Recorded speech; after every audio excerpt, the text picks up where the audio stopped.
안녕하세요, 구독자 여러분. 저는 집에서는 말괄량이 며느리를, 밖에서는 호랑이 같은 성격의 법조인을 맡고 있는 두 얼굴의 매력을 가진 채널의 열혈 애청자입니다.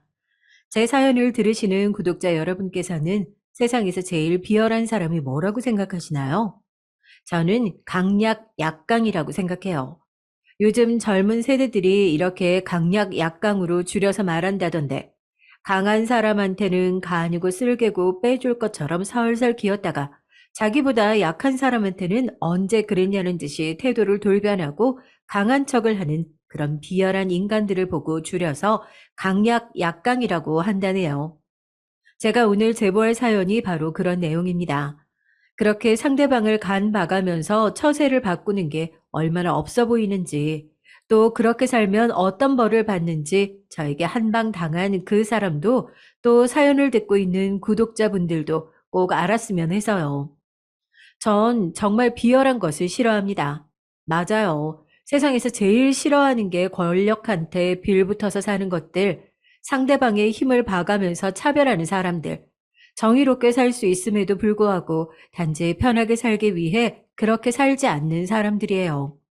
그런데 부끄럽게도 제가 그런 사람들을 그렇게 미워하고 싫어하고 욕을 하는 이유는 제가 어렸을 적에 그렇게 살았기 때문인 것 같다는 생각을 어렴풋이 합니다. 저는 시골의 성당 안에 있는 작은 보육원 출신이에요. 출신이라는 단어를 붙이는 게 좀 이상하기도 한데, 어렸을 적 기억이 하나도 남아있지 않지만 제가 한 4, 5살쯤 되었을 때였을까요? 어렴풋이 남아있는 어린 시절의 기억에 부모님이 맛있는 것을 사주겠다면서 제 손을 잡고 차로 한참을 달려 상등성이에 있는 이곳 성당 앞에 멈췄고, 차에서 핸들에 머리를 박고 한참을 울다가 저한테 건강하게 지내야 된다는 말만 남기고 가지 않으려고 버티고 울면서 난리를 치는 저를 떼어놓고 멀리 떠나버린 기억. 아주 어린 시절의 일이지만 그 기억만큼은 마치 어제 일처럼 생생하게 나네요. 그런 사연 덕에 저는 어렸을 적부터 부모님의 손길 대신 수녀님들의 손길을 받으면서 길러졌습니다. 이름 대신 루시아라는 세례명으로 부르면서 말이에요. 아무리 그래도 부모님의 자리를 대신할 수는 없었겠지만 사랑이 넘치는 수녀님들 밑에서 그래도 불행하지 않았던 유년 시절을 보냈다고 자부합니다. 그런데 그런 수녀님들의 넘치는 애정과 달리 어린 시절에 저는 부모님이 나를 버렸다는 사실에 대한 뿌리 깊은 미움으로 늘 악에 받쳐 있었던 것 같아요. 수녀님, 애가 또 저 때렸어요. 보육원에서 일어나는 말썽의 중심에는 항상 제가 있었죠. 그날도 저보다 키가 한 뼘이나 큰 친구를 밀쳐서 빽빽 우는 소리가 가득하고 수녀님은 한숨을 쉬면서 저를 불렀습니다. 루시아, 이리 와보세요. 저를 미사실로 부른 수녀님께서는 따끔한 회초리 대신 정말 무언가를 잘 해야만 받을 수 있는 달콤한 사탕을 제 손에 한가득 쥐어주시고 저를 무릎에 앉혀놓고 머리를 빗어주면서 물어보셨습니다. 루시아, 대체 왜 그랬니? 친구를 때리면 안 된다고, 사이좋게 지내야 한다고 얘기했잖아. 수녀님, 우리 엄마 아빠가 정말 나 버린 거예요? 아니야. 여기 있는 친구들 중에 누가 버린 친구는 단 한 명도 없어. 사람이 사람을 어떻게 버리니? 그렇죠? 맞죠? 그런데 제가 나한테 그랬어요. 우리 엄마 아빠가 절대 나 데리러 올 일 없다고요. 제가 수녀님이 우리 엄마 아빠 돈 벌러 가셨다고 했다고 하니까 그거 수녀님이 우리 못 도망가게 하려고 하는 거짓말이래요. 수녀님, 진짜 거짓말이에요? 우리 엄마 아빠가 나 버린 거 아니에요. 아무 말씀도 하지 못하시고 난처해하면서 제 머리를 말없이 쓰다듬어 주시던 수녀님의 품 안에 안겨서 엉엉 울었습니다. 제 유년 시절은 그야말로 울보였네요. 뭐가 항상 그렇게 억울하고 괴로웠는지 웃었던 날보다는 혼자 숨을 죽여 울던 날들이 더 많았던 것 같아요. 학교에 입학하고 나서는 더했습니다. 초등학교는 그렇다 치더라도 중학교에 올라가고 나니 다른 사람들과의 격차가 더욱 실감이 나고 크게 느껴지더라고요. 그때 부모님의 빈자리라는 것을 처음으로 느꼈던 것 같습니다. 특히 저는 학교 시간과 비 오는 날이 그렇게 부러웠던 것 같아요. 제 자식이 비라도 조금 맞을까봐 학교 시간이 되지도 않았는데 우산을 챙겨 교문 앞에 기다리는 부모님이 저에겐 없었으니까요. 다른 아이들이 부모님이 태우러 온 차를 타고 학원에 갈 때는 보육원으로 빨리 돌아가기 싫어서 그렇게 집 밖을 많이 배회했습니다. 야, 오늘 저녁에 저기 옆에 고등학교 알지? 거기서 선배들이랑 같이 놀기로 했는데 너도 갈래? 난 됐어. 너네끼리 가. 쫄아서 그러는 거 아니야. 나 원래 낯가리잖아. 처음 만나는 사람들이랑 그렇게 어울리고 싶지 않아. 그렇게 학교 밖을 배회하다 보니 저와 비슷한 환경에서 자라온 친구들과 저와 비슷한 처지에 놓인 친구들과 자연스럽게 어울리게 됐어요. 한 가지 문제점이 있다면 그렇게 어울린 친구들이 소위 말하는 불량 학생들, 질 나쁜 친구들이라는 게 대부분이었지만 말이에요.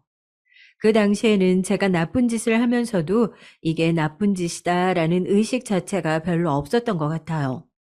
친구들도 다 하니까 당연히 나도 해야 하는 일 정도? 마음을 터놓는 제대로 된 친구들도 사귀지 못할 때였으니까 그냥 그 무리에서라도 따돌림 당하고 싶지 않은 마음이 컸던 것 같습니다. 부끄러운 이야기지만 유튜브 사연이니까 이제야 밝혀요. 그 친구들과 어울려 다니면서 경찰서도 몇 번 드나들었던 것 같아요. 진짜 답 없는 친구들 아시죠?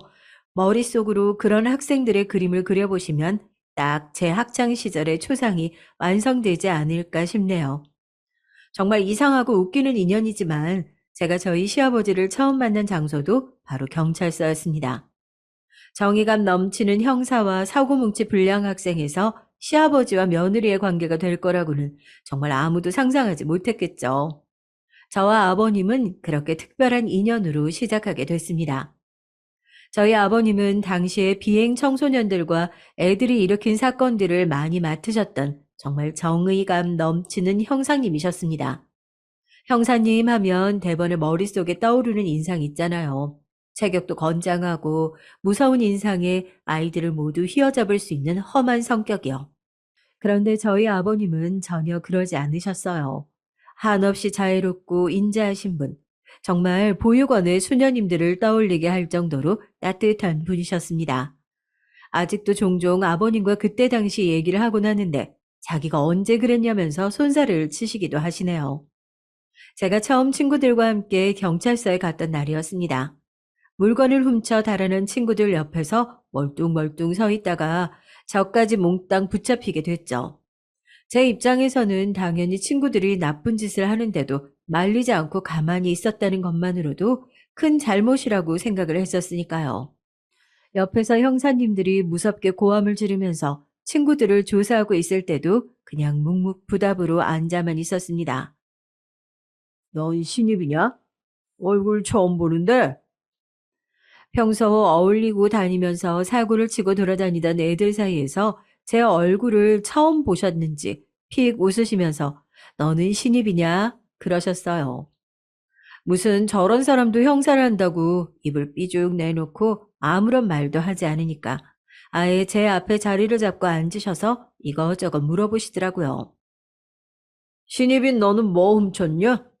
쟤는 돈을 훔치고, 쟤는 물건 훔치고, 너도 뭐 훔친 게 있을 거 아니야?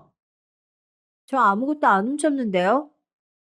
넌 왜 아무것도 안 훔쳤는데 여기 죄인처럼 앉아 있어? 잘못한 게 있어야 경찰서에 오지. 쟤는 나쁜 짓 할 동안 안 말렸잖아요. 원래 패는 놈보다 옆에서 입 다물고 있는 놈이 더 나쁜 놈이랬어요. 그리고 어떻게 의리 없이 얘네 다 잡혀왔는데 저만 쏙 도망가요. 제 대답에 저를 웃기는 녀석이라고 하면서 호탕하게 웃고 아버님은 애들은 자기들이 따끔하게 혼내겠다면서 훈방 조치를 하자고 말씀해 주셨어요. 얼떨결에 경찰서까지 끌려가고 얼떨결에 풀려난 저희가 집에도 들어가지 못하고 경찰서 앞에서 방황하고 있으니까 앞에 나오셔서 담배를 태우시던 아버님이 그랬죠. 너네 왜 집에 안 들어가고 여기 또 뭉쳐 있어? 너네 뭉쳐 있지 마. 뭉쳐 있으면 머리 아픈 일 생기니까. 집 없는데 저 보육원 살아요. 들어가기 싫어서 얘네랑 시간 때우다 들어갈 거예요. 보육원은 니네 집 아니야? 학교에서 그런 건 아무나 알려주나 보다. 부모님 없어도 내가 마음 편하면 그게 집이야, 임마. 그렇게 저희를 바리바리 데리고 아버님은 국밥집으로 가셨죠. 살면서 어른한테 호의를 많이 받아본 적이 없는 저희가 쭈뼛거리고 있자 직접 밥까지 말아주고 숟가락에 깍두기까지 올려주면서 밥을 먹었죠. 아버님은 늘 그런 식이셨습니다. 말로는 골치 아픈 녀석들이라고 혀를 쳤지만 똑같은 이야기를 했던 다른 어른들과는 분명히 다른 사람이라는 게 느껴졌어요. 아버님의 타박은 항상 따뜻했었으니까요. 그렇게 정신을 못 차리고 불량 학생들과 어울리던 제가 정신을 차리게 된 계기도 바로 저희 시아버님의 사랑 덕분이었습니다. 그날은 좀 특별한 날이었어요.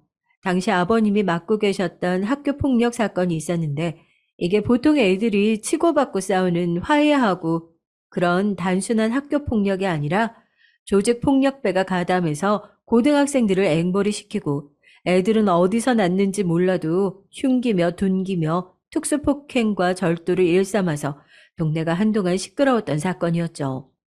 중간책을 잡으면 그 위에서 사건에 가담했던 조직폭력배까지 일괄적으로 잡을 수 있는 사건이어서 얘기를 듣기로는 몇 날 며칠을 잠복하셨다고 그랬습니다. 그래서 그런지 요 근래에 경찰서에 가면 항상 피곤하고 버석하게 마른 얼굴로 앉아 계셨거든요. 그런데 그런 정성이 통했는지 중간책이었던 학생들을 잡게 됐으니 얼마나 기쁘셨겠어요. 그런데 하필이면 그 사건의 목격자가 저와 제 친구들 무리였죠. 그날은 저희가 사고를 쳐서가 아니라 목격자 진술을 하기 위해서 경찰서를 찾아갔는데 하필이면 그 가해자가 저희와도 안면이 있는 동네 고등학교 선배였거든요. 어지간히 무서운 선배가 아니고서는 목격자 진술도 술술 했을 텐데 선배들 사이에서도 쟤는 정말 미친 사람이다. 정신 나간 사람이니까 어지간해선 절대 건들지 말아라. 이렇게 정평이 나 있는 사람이었거든요. 저희가 어떻게 그 사람이 범인이라고 진술을 하겠어요. 너네 분명히 얼굴 봤다고 하지 않았어. 봐, 잘 봐봐. 애들 맞아? 너네 지금 뭐 해코지라도 당할까봐 겁먹고 제대로 얘기를 못하는 것 같은데 그런 걱정할 필요 없다. 어? 제대로 처벌받고 나면 너희한테 해를 가할 일은 절대 없으니까 얼른 제대로 얼굴 보고 얘기해봐. 경찰서 안에 사람은 바글바글 했는데 저희는 그야말로 꿀먹은 벙어리였죠. 결국 우리 중 그 누구도 내가 봤는데 저 사람이 범인이 맞다 이 소리를 한마디도 하지 못했습니다. 안타까워하는 아버님의 표정에 미안한 마음이 가득했죠. 제가 용기 내서 말 한마디만 꺼냈으면 될 텐데 괜히 저 때문에 허탕을 치신 것 같고요. 괜히 미안한 마음이 밀려와서 경찰서를 나와 화단 구석에 쪼그리고 앉아 훌쩍거리고 있는데 누가 쓱 와서 코 좀 풀라고 두루마리 휴지를 툭 건네요. 저희 아버님이셨죠. 아버님은 그렇게 그동안의 노고가 수포로 돌아갔는데도 타박하거나 싫은 소리 한마디를 하지 않으시고 또 말없이 제 손을 잡고 식당으로 가셨습니다. 나도 다 안다. 왜 말 못하는지. 네가 무슨 심정으로 거기 화단에 쪼그려 앉아서 우는지도 다 알아. 왜 뭐 원망스럽지 않겠어. 그동안 그렇게 잠도 못 자가면서 개고생을 했는데. 그런데 입장 바꿔서 생각하니까 나 같아도 말 못했을 것 같다. 너 내가 왜 형사 된 줄 아냐? 왜 형사가 되셨는데요? 내가 국민학생일 당시부터 학창 시절 내내 나를 죽어라 괴롭히던 놈이 하나 있었거든. 나를 그렇게 악랄하게 괴롭혔으니까 살면서 걔가 언젠가 나쁜 짓을 해도 크게 할 거란 생각이 들더라고. 내가 그때 그놈 멋들어지게 잡으려고 형사가 됐어. 그런데 인생이 그렇더라. 태어날 때부터 금수저였던 놈은 죽어도 못 이기더라고. 지금 걔가 뭐냐면, 대단한 기업 회장이야. 죽어라고 노력했는데도 태어나 보니까 지 아버지가 기업 회장이라서 그렇게 됐지. 그놈은 사고 쳐서 잡혀와도 전화 한 통이면 쇠창살이 열쇠가 달려요. 지가 들어오고 싶을 때 들어왔다가 나가고 싶을 때 나갔다가 그래도 나는 그런 놈들은 어떻게든 벌 받을 거라고 생각한다. 너 분명 그거 알아야 돼. 강한 사람한테 더 강하고 약한 사람한테 나도 약하게 대하는 게 진짜 멋있는 사람이야. 그 얘기를 듣고 나니 미안한 마음이 더욱 밀려오더라고요. 그날 아버님과 정말 많은 이야기를 했던 것 같아요. 내가 보기엔 저렇게 무서운 형사도 괴롭힘을 당했었구나 하는 마음, 연민, 어쩐지 느껴지는 동질감. 저는 아마 그때부터 이런 사람과 가족이 되면 참 행복하겠다라는 생각을 했던 것 같습니다. 미안한 마음이 밀려와서 뚝배기에 숟가락만 담궈놓고 또 바보같이 엉엉 소리를 내면서 울었어요.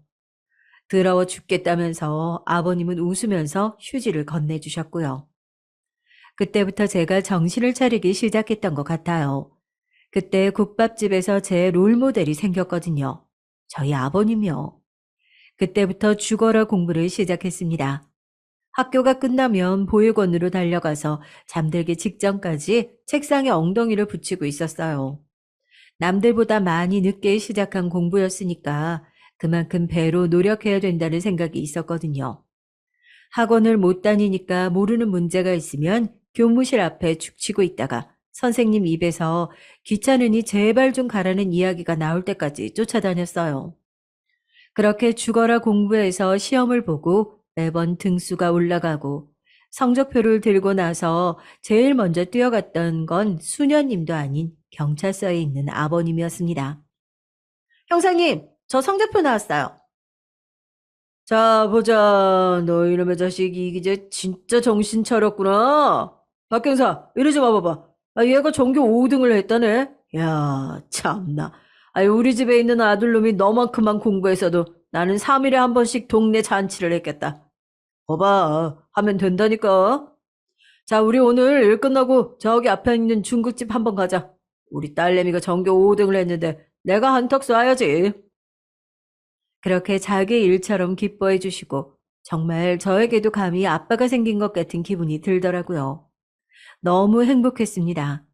그 당시에 공부를 잘해서 성공하고 싶은 마음도 있었는데 아버님에게 칭찬받고 싶은 마음이 더 컸었던 것 같아요.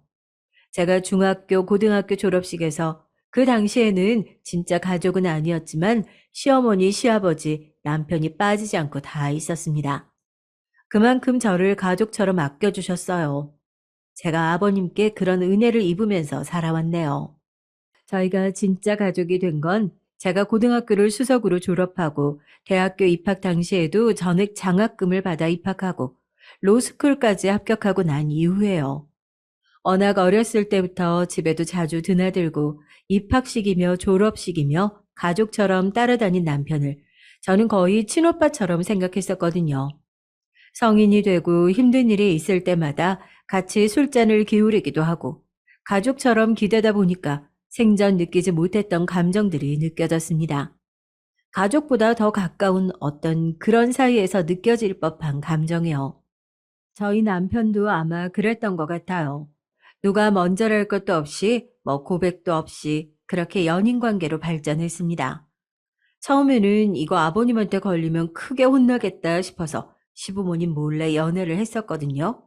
그런데 촉 좋은 형사 출신 아버님 눈을 어떻게 속이나요? 주말에 집에 가니까 저희 둘을 앉혀놓고 대뜸 그러시는 거예요. 니네 둘이 만나나? 그걸 어떻게... 아버지, 나 이 사람이랑 결혼해야겠어. 헤어지라고 해도 소용없어. 나 이 사람 아니면 결혼 안 해. 옆에서 듣는데 입이 떡 벌어지더라고요. 남편은 졸업해서 일찌감치 반도체 쪽 연구원으로 자리를 잡은 상태였지만 전 로스쿨까지 진학하는 바람에 모아둔 돈 한 푼 없는 학생이었거든요. 저 역시도 결혼을 하면 꼭 이 사람과 결혼을 해야겠다는 생각은 있었지만 쉽게 허락이 떨어지진 않을 거라고 생각했어요. 한숨을 푹 내쉰 아버지가 남편의 등짝을 냅다 때리시더니 그러시더라고요. 너 우리 딸 데려가려면 이 녀석 변호사 판검사까진 다 합격시킬 각오하고 데려가. 그 이야기가 떨어지자마자 무슨 국가대표 축구가 월드컵 4강에 진출한 것처럼 온 가족이 얼싸안고 기뻐했습니다. 그렇게 저희는 가족 같은 사이에서 진정한 가족이 됐어요.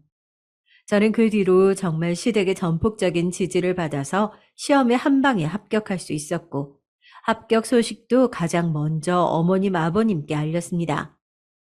어머님이 그날 얼마나 많이 우셨는지 눈물 없기로 소문난 남편도 그 모습을 보면서 따라올 정도였다니까요. 전 평생의 롤모델이 형사님, 아니, 아버님이에요. 앞으로 변호사 하면서 무슨 일이 있어도 정의의 편에 서겠습니다. 아버님 앞에서 이렇게 맹세해요. 기특해 죽겠다고 저를 끌어안는 아버님을 마주 안아드리면서 정말로 결심했어요. 그런데 형실은 냉혹하더라고요. 변호사가 되고 나서 제 한계와 부족함을 많이 느끼게 됐습니다. 제가 정말 이러려고 변호사가 된 건가 싶을 정도로 답답한 일들이 하나둘씩 생기기 시작하더라고요. 돈을 벌기 위해서 어쩔 때는 가해자 편에 서서 변호를 해줄 수밖에 없는 상황도 있었고, 누군가를 변호하기 위해서 때로는 약한 사람들 편에 서야 하는 변호사의 처지에 회의감을 느꼈죠. 그때쯤이었던 것 같아요. 제가 검사 시험을 본격적으로 준비하고 제 귀에 동창이라는 탈을 뒤집어 쓰고 아버님의 학창 시절에 끔찍한 오점을 남겼던 그 기업 회장 이름이 들려오기 시작한 게요. 귀한 며느리가 큰 사람이 되기 위해서 공부를 하는데 자신이 도와줄 것이 이것밖에 없다면서 매일같이 도시락을 손수 싸주신 어머님. 제가 어쩌다가 민망한 마음에 설거지라도 하고 앞치마를 두르면 어디서 그렇게 빨리 달려 나오셔서는 그러셨어요. 내가 이 귀한 손에 겨우 주방세제 묻히자고 너 뒷바라지 하고 있는 줄 알아? 엄마 아빠가 뒷바라지 해주면 이런 사소한 건 마음에 두지 말고 죽을 각오로 열심히 해야지. 남편은 또 어떻고요? 일과 공부를 병행하는 제가 지치지 않게 아침 저녁으로 자가용 시중을 들었습니다. 그렇게 너나 할 것 없는 가족들의 내조가 있었기에 저는 그 시험에 그렇게 오래 매달리지 않을 수 있었어요. 어머님, 아버님, 여보, 나 합격이래. 아이고, 우리 아가 그동안 얼마나 고생했어. 정말 장하다, 장해. 그동안 정말 고생 많았어. 펑펑 울면서 아파트에 플랜카드라도 걸어야 되는 거 아니냐고 머리를 맞대고 상의하는 가족들 겨우겨우 뜯어 말렸습니다. 동네 창피하게 뭐 그런 걸 하냐고요. 다른 것도 아니고 내가 열심히 사는 것만으로도 가족들을 이렇게 기쁘게 해줄 수 있다는 사실에 매일 감격하고 감사했어요. 제가 그렇게 검사시험 합격에 기뻐하고 있을 당시 아버님의 동창이었던 그 기업 회장은 잊혀질만 하면 뉴스에 이름이 수시로 오르락내리락 하는 어떻게 저렇게 머리를 써서 못된 짓을 다채롭게 할까 싶은 인간 중 하나였습니다. 그 회장부터 시작해서 아들 친인척 관계에 있는 그 카르텔 자체가 제가 변호사일 당시에도 저희 업계에서 유명한 블랙리스트였어요. 돈만 있으면 모든 게 다 해결될 수 있다고 배짱 부리는 사람들 있잖아요. 아버님, 저희 다른 것 좀 보면 안 돼요? 아버님이나 저나 하루 종일 사건 사고만 들여다보고 있는 사람들인데 집에서라도 저희 드라마도 보고 영화 좀 보고 하자고요. 그리고 그 사람과의 아버님과의 관계를 생각하면 정말 부하가 치밀었죠. 그래서 저는 TV 뉴스 속에서 그 사람의 얼굴이 지나갈 때마다 순간순간 굳어지는 아버님의 표정을 보면서 괜시리 아버님의 눈치를 보게 되더라고요. 저놈 TV에 나오는 것 때문에 그러냐? 아무렇지도 않다니까. 아, 난 오히려 고마워. 쟤 아니었으면 내가 형사할 생각이나 했겠냐고. 학창시절에 저놈한테 얼마나 맞았는지 맷집이 단단해져서 어지간한 범인들 잡을 때 주먹 스치는 건 솜방망이처럼 느껴진다니까. 괜히 옆에서 눈치를 보는 제 모습을 보시면서 그렇게 너스레를 떨기도 하셨죠. 며느리를 넘어 딸 같은 제 입장에서 들었을 땐 속이 더 끓는 이야기였지만 말이에요. 겉으로는 내색할 수 없어서 속으로 이만 부득부득 갈았습니다. 그런데 그러던 중에 그 블랙리스트와 저희 아버님이 지독하게 엮이는 일이 생기고 말았습니다. 어느 날 아버님이 평소 잘 드시지 않는 술에 잔뜩 취해서 귀가하셨더라고요. 저는 직감적으로 느꼈죠. 아, 아버님께서 경찰서에서 무슨 일이 있으셨구나. 그래서 괜히 아버님을 붙잡고 거실로 나왔습니다. 저도 쏙 빼놓고 누구랑 이렇게 술을 많이 드시고 오셨대요? 나 정말 서운하려고 하네. 우리 아버님 술 친구는 영원히 나라고 할 땐 언제고? 저 빼고 이렇게 몽땅 드시고 오셨으니까 앉아서 짠이나 해주세요. 아버님 안주 냄새 하도 많이 묻혀와서 괜히 야밤에 술 땡기니까요. 그렇게 어머님이 깨시지 않게 조용조용 움직여서 술상을 차리고 아버님 앞에 앉아서 소주를 따랐습니다. 좀 웃기죠, 그림이. 며느리가 감히 시아버지랑 대작도 다 하고 술이 몇 잔 들어가고 나니 아버님 얼굴에 있는 시름이 더 깊어지는 느낌이더라고요. 그때를 놓치지 않고 제가 먼저 여쭤봤죠. 우리 아버님 오늘 경찰서에서 또 어떤 거지 같은 놈들 만났길래 이렇게 얼굴이 다 구겨져서 들어오셨대? 어머님이랑 남편한테는 무덤까지 비밀로 할 테니까 말씀해 보세요. 아, 나랏밥 먹는 사람 마음은 나랏밥 먹는 사람이 제일 잘 알지 않겠어요? 그렇게 아버님을 살살 꼬드기니까 아버님이 허탈한 얼굴로 피식피식 웃으시면서 그러시더라고요. 그 기업 회장놈 말이다. 내 동창놈. 내가 내 손으로 그놈 벌 주는 날만 기다리고 있는 사람이잖아. 그런데 그놈은 아니고 그놈 아들이 오늘 경찰서로 왔었다. 그것도 아주 잠깐이지만 말이야. 아버님의 이야기를 옮기자면 그래요. 음주운전 뺑소니 사고라고 신고를 받고 급하게 현장에 나가셨대요, 오늘. 현장에 가보니까 상황이 말도 못할 정도로 처참했다고 하더라고요. 사고를 낸 운전자는 얼마나 술에 취한 건지 차 근처에서 술 냄새가 진동할 정도였고 이미 사고 현장에서 오토바이를 들이받고도 차를 제대로 멈추지 못해서 오토바이를 밟고 지나가 가로등이며 신호 제역이며 참 다양하게도 박아놨다고요. 사고 피해자는 어떻게 됐어? 병원으로 옮겼어? 병원으로 옮겼는데 이미 옮기는 도중에 사망했다고 하더라. 배달일에서 겨우 밥벌이 하는 배달부라고 하던데. 너 오기 전에 한바탕 애 엄마가 애 안고 와서 오열하고 거기도 지금 기절해서 병원 실려가고 있다. 애가 이제 돌 막 지난 것 같던데 어쩜 좋냐? 아버님이 형사 일을 하시면서 음주 뺑소니를 몇 번이나 보셨겠어요. 술에 취해서 제대로 몸도 가누지 못하고 사고를 냈다는 사실을 기억하지도 못하는 파렴치한들이 한두 명이 아니었겠죠. 그런데 현장에 나가본 이번 가해자는 술에 취했지만 경찰들이 묻는 말에 또렷하게 대답을 하고 계속 어디론가 전화를 하고 그러더랍니다. 야, 너 내가 누군 줄 알고 지금 뭐 수갑을 채워. 나 혈액 검사도 거부할 거고 나한테 제발 말 좀 시키지 마. 어? 내가 말했지. 내 변호사 올 때까지 한마디도 말 안 할 거고 내 이야기 듣고 싶으면 변호사 통해서 들으라고. 아, 좀 비켜. 진짜 거슬리게. 혈액 검사를 요청하는 경찰들을 밀치고 바닥에 앉아서 목을 주무르면서 피곤해하는 가해자를 보니 기가 차더랍니다. 대체 뭐하는 놈인지 열이 뻗쳐서 저놈 뒤통수에라도 한 대 쳐야겠다 싶어서 다가가는데 누가 앞을 가로막고 명함을 쓱 내밀더랍니다. 안녕하세요. 땡땡기업 법무팀장입니다. 앞으로 진행할 진술 등은 법률 대리인인 저를 통해서 전달 부탁드립니다. 무슨 일이실까요? 명함에 박혀 있는 땡땡기업의 글자를 본 순간 아버님은 직감하셨답니다. 아, 저놈이 그 골프채로 패도 말을 들어먹지 않는다던 그 개차반 막내 아들이구나. 도로가에 앉아서 찬물 좀 가져오라면서 소리를 빽빽 지르고 있는 망나니는 사고를 내놓고도 미안한 기색이 하나 없고 그 망나니에게 불려온 법무팀이며 너댓 명이나 되는 변호사들만 고개를 조아리고 있는 상황이 기가 막히셨답니다. 듣는 저도 열받아서 몇 번이고 소주를 입에 털어 넣었으니까요. 그 광경을 실제로 목격하신 아버님은 어떠셨겠어요? 말 안 해도 뻔하죠. 지금 술에 너무 취한 상태니까 우선 경찰서로 가시죠. 야, 너 가서 컨디션 좀 사와라. 여기 술 안 깨서 뭐 말이나 제대로 하겠니? 우리 음주운전에는 짤 없어요.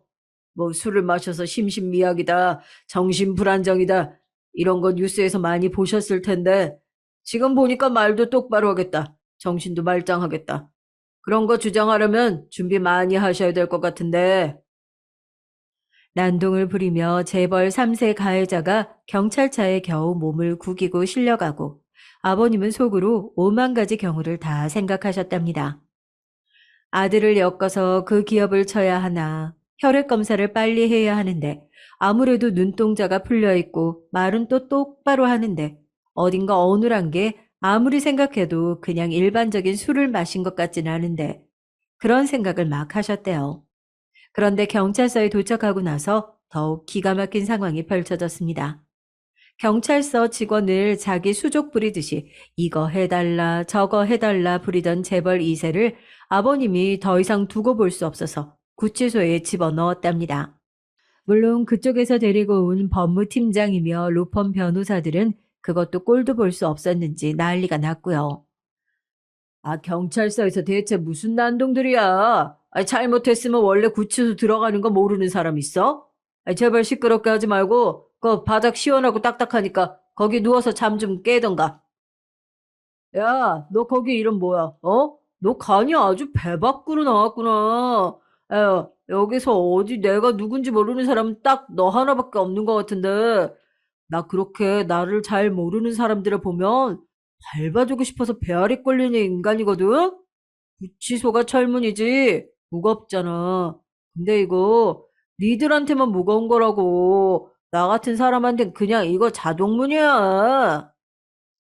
그렇게 음주운전 뺑소니로 붙잡혀 들어온 재벌 3세가 구치소 안에서 폐악질을 부리고 있는 사이에 아버님의 동료 형사 한 분이 한숨을 푹푹 쉬면서 아버님께 전화를 넘겼답니다. 전화가 걸려온 건 경찰서장님이었고요.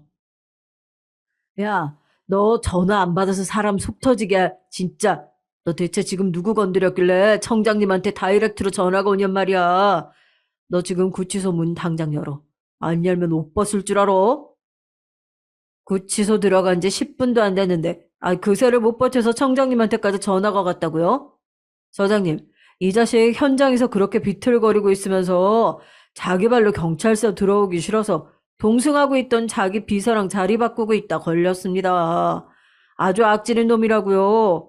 이런 놈 지금 그냥 냅다 풀어주자 그러시는 거예요? 이거 왜 이래 진짜? 너 정의감으로 우리 경찰서 아주 쪽박 낼 일 있어? 네가 오기로 지금 가둬놓는다고 해서 벌 받을 인간도 아니고 구치소에 갇혀서 저놈 저거 기분 나빠질수록 네 위에 밑에 우수수 갈리는 거야. 너 정말 그 꼴 보고 싶어서 지금 나한테 이렇게 대드냐? 대들기를? 그렇게 한참 실랑이가 벌어지고 아버님은 경찰서장의 등살에 못 이겨서 어쩔 수 없이 구치소 문을 열어주셨다네요. 그것뿐만이게요. 법무팀 로펌 변호사들이 불구속으로 조사하겠다고 각서까지 받고 쑥대밭을 만들고 나서야 겨우겨우 경찰서를 나섰다고 합니다. 내가 제일 억울한 게 뭔 줄 알아? 그 와중에 나 옷 벗을 거 걱정해서 경찰서장한테 찍소리도 못하고 그냥 알겠다고 한 거야. 차라리 그놈이 그렇게 난리치고 있을 때 열어줬으면 덜 쪽팔리기라도 하지. 위에서 찍어 눌러서 겨우 문 열어준 사람으로 할 거 아니냐, 걔네들은. 내가 그동안 참 정의롭게 사는 것 같은데 이렇게 쪽팔릴 수가 있나 싶다. 그러면서 생각보다 퇴직이 좀 빠를 수 있겠다고 순식간에 죄가 빤히 있는 놈인데 뻔뻔하게 두 발로 걸어나갔다고 답답해하면서 연거푸 소주를 들이키셨죠. 당시에 저는 주목받는 신입 검사로 막 성장하고 있던 시기였습니다. 그 당시에 제 닉네임이 뭐였는 줄 아세요? 재벌 담당자였어요. 재벌 담당자라고 해서 재벌들 사이에 빌붙어가지고 사바사바하는 그런 검사라는 건 아니고요. 말 그대로 재벌 전용 몽둥이로 윗선들도 저를 쓰셨죠.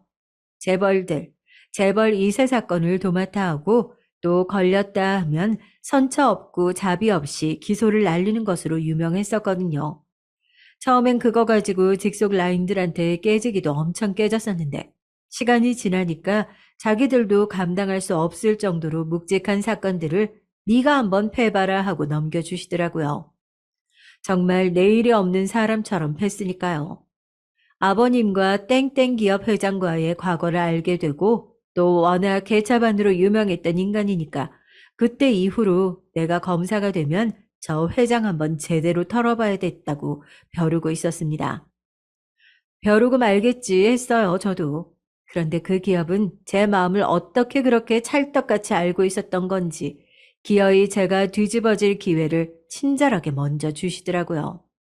사건은 아버님의 동창회 날에 생겼습니다. 오랜만에 반가운 얼굴들 좀 보겠다면서 아침에 양말 색깔까지 저한테 컨펌 받아서 가실 정도로 들떠있던 아버님이 동창 모임에 나간 지 1시간이나 겨우 지났을까? 생각보다 너무 이른 시간에 귀가를 하셨더라고요. 아버님, 왜 이렇게 일찍 들어오셨어요? 다들 나이가 들어서 몸이 영 예전 같지 않은 것 같더라. 부대 낀다고 다들 일찍 들어갔어. 얼굴을 가리고 황급히 방으로 들어가는 아버님의 모습이 아무래도 이상해서 벌떡 일어나 아버님의 어깨를 잡아 세웠죠. 끝까지 힘을 주고 얼굴을 가린 손을 내리지 않으시더라고요. 제가 팔을 확 잡아당기니까 그제서야 아버님 얼굴이 제대로 보이는데 저 정말 억장이 무너지는 줄 알았습니다. 옆에서 보고 있던 남편도 기겁을 했죠. 아버님 눈 두덩이에 누구한테 맞은 건지 시퍼렇게 멍이 들어있는 게 아니겠어요? 아버지, 이게 무슨, 대체 누가 이런 거예요? 아버님, 눈이 진짜, 아니, 밖에서 무슨 일 있으셨던 거예요? 네? 저의 끝없는 추궁에도 아버님은 손사래를 치면서 술을 먹고 넘어진 거라고 하시더라고요. 저희가 아무리 바보라고 그런 거 하나 모르겠어요. 넘어졌으면 손바닥을 다치거나 얼굴이 까지지 누가 저렇게 눈두덩이만 시퍼렇게 멍이 들겠어요. 아무리 생각해도 말도 안 되는 상처를 보면서 계속해서 아버님을 다그치니 그제서야 실토를 하시더라고요. 왜, 지난번에 말했던 내 동창, 땡땡기업 회장한테 한 대 얻어맞았다. 아무래도 자기 아들 음주운전으로 붙잡고 있었던 게 두고두고 생각해도 괘씸했던 모양이지. 내가 그놈한테 더 이상 당하고 살고 싶지 않아서 꾸역꾸역 형사까지 된 건데 아직까지 변한 게 없구나. 니네가 봐도 내 모습이 너무 우습고 창피하지. 그렇게 말씀하시면서 얼마나 속상하셨는지 눈물까지 훔치시더라고요. 아버님, 아버님은 누가 뭐래도 저희 가족의 자랑스러운 가장이에요. 저 아버님 없었으면 그냥 동네에서 그런저런 양아치들이랑 어울려서 여기까지 오지도 못했을 거예요. 제가 매일같이 아버님 제 롤모델이라고 그렇게 노래를 부르고 다니는데도 아직도 그렇게 본인한테 자신감이 없으신 거예요? 당장 그 회장을 찾아가서 한판 하겠다면서 가만히 있을 때가 아니라고 분에 찬 남편 손을 꼭 잡으면서 그랬습니다. 이제 됐다고. 제가 다 알아서 하겠다고요. 살면서 한 번도 느껴본 적 없는 화가 치밀어 오르더라고요. 절치부심이라고 하죠. 분해서 이를 갈고 속을 썩히면서 저는 복수를 준비했습니다. 다음 날부터 땡땡 기업을 털기 위한 칼을 빼들었죠. 변호사 시험, 검사 시험을 준비할 때보다 더 치열하게 그 기업의 뒷조사를 했던 것 같아요. 아주 간단한 재무제표부터 시작해서 그 기업과 협력 관계에 있는 기업부터 계열사들까지 조금씩 숨통을 조였습니다. 아이고, 이러다 사람 잡아, 세상에 너 지금 코피 난다. 아버지 억울한 건 억울한 거고, 아버지 억울한 거 풀자고, 이렇게 무리해서 어쩌려고 그래. 어머님, 저 검사예요.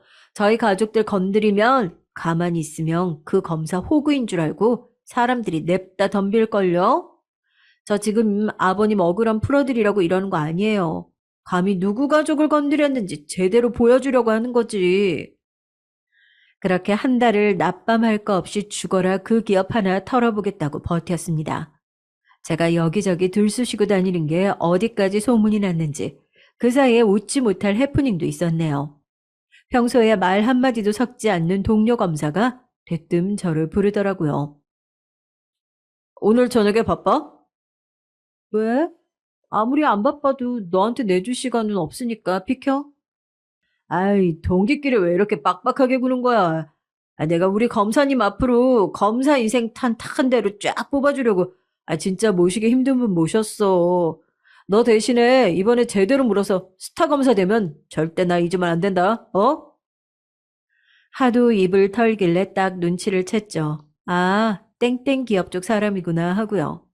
그 기업이 딱 보아하니 저를 돈으로 회유하고 싶어서 제 동기까지 들먹이며 이 유난을 떠나 그 낯짝 한번 보자 하고 식사 자리로 갔습니다. 정말 예상을 벗어나지 않는 사람들이더라고요. 동료 검사가 난리를 치면서 불렀던 약속 장소에 동료 검사와 제가 얼마 전에 신나게 털고 다녔던 계열사 사모님이 있었습니다. 검사님, 만나서 반가워요. 나 정말 이야기 많이 들었는데 실제로 뵙긴 처음인 것 같네요. 요즘 신나게 칼춤 추고 다니신다는 소문 익히 들었어요. 아우, 사모님 뭐 이렇게 멀리까지 나오셨어요. 그냥 직원들 시켜서 금송아지 몇 개, 금두꺼비 몇 개 보내시면 되지. 결국 저 그거 주시려고 부르신 거 아니에요? 듣던 대로 앞뒤 구분 못하는 천둥벌거숭이가 따로 없네. 이런 검사 동료를 두면 참 머리 아픈데, 그치?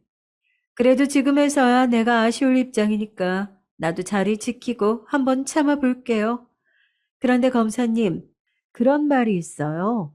칼춤 추고 다니는 건 좋은데, 그렇게 앞뒤 안 가리고 휘두르고 다니다가는 내 목만 날아가는 게 아니에요. 검사님 주변에 있는 사람들, 검사님이랑 제일 가까운 사람들, 팔다리 다 잘려나가는 거예요. 눈 하나 깜짝하지 않고 웃으면서 제 주변에 둔 수족들을 날려버리겠다는 협박성 멘트를 하더라고요. 저한테 감히요. 순간적으로 감정을 제어할 수 없을 정도로 화가 확 치밀어 오르더라고요. 팽팽한 기싸움 속에서 동료 검사는 저희에게 제대로 말도 붙이지 못하고 우물쭈물하고 있고 사모님은 웃으면서 제 잔에 술을 채워주시더라고요. 제가 어떻게 했을 것 같으세요? 저 역시 똑같이 웃으면서 사모님 잔을 채워드렸습니다. 이게 지금 무슨... 야, 너 미쳤어? 물론 사모님의 손등을 다 적실 정도로 콸콸 술을 들이부었던 게 사모님의 기분을 좀 상하게 한 것 같지만 말이에요. 동료 검사는 당황해서 사모님 옆에 찰싹부터 옷을 닦고 난리가 났더라고요. 얼굴이 새빨개져서 자리를 박차고 일어나 저에게 손가락질을 하는 사모님을 올려다보면서 크게 비웃어줬습니다. 아직 그 소식 못 들으셨나 봐요. 저 완전 또라이라고. 어떻게 해요, 사모님? 오늘 만나기로 한 선택 완전 잘못되신 것 같은데. 전 제 팔, 제 다리가 다 잘리는 한이 있어도 칼을 한번 뽑았으면 뭐라도 꼭 썰어야 되는 사람이거든요. 오늘 저만 안 불렀어도 사모님 팔 한쪽, 다리 한쪽은 멀쩡했을 것 같은데.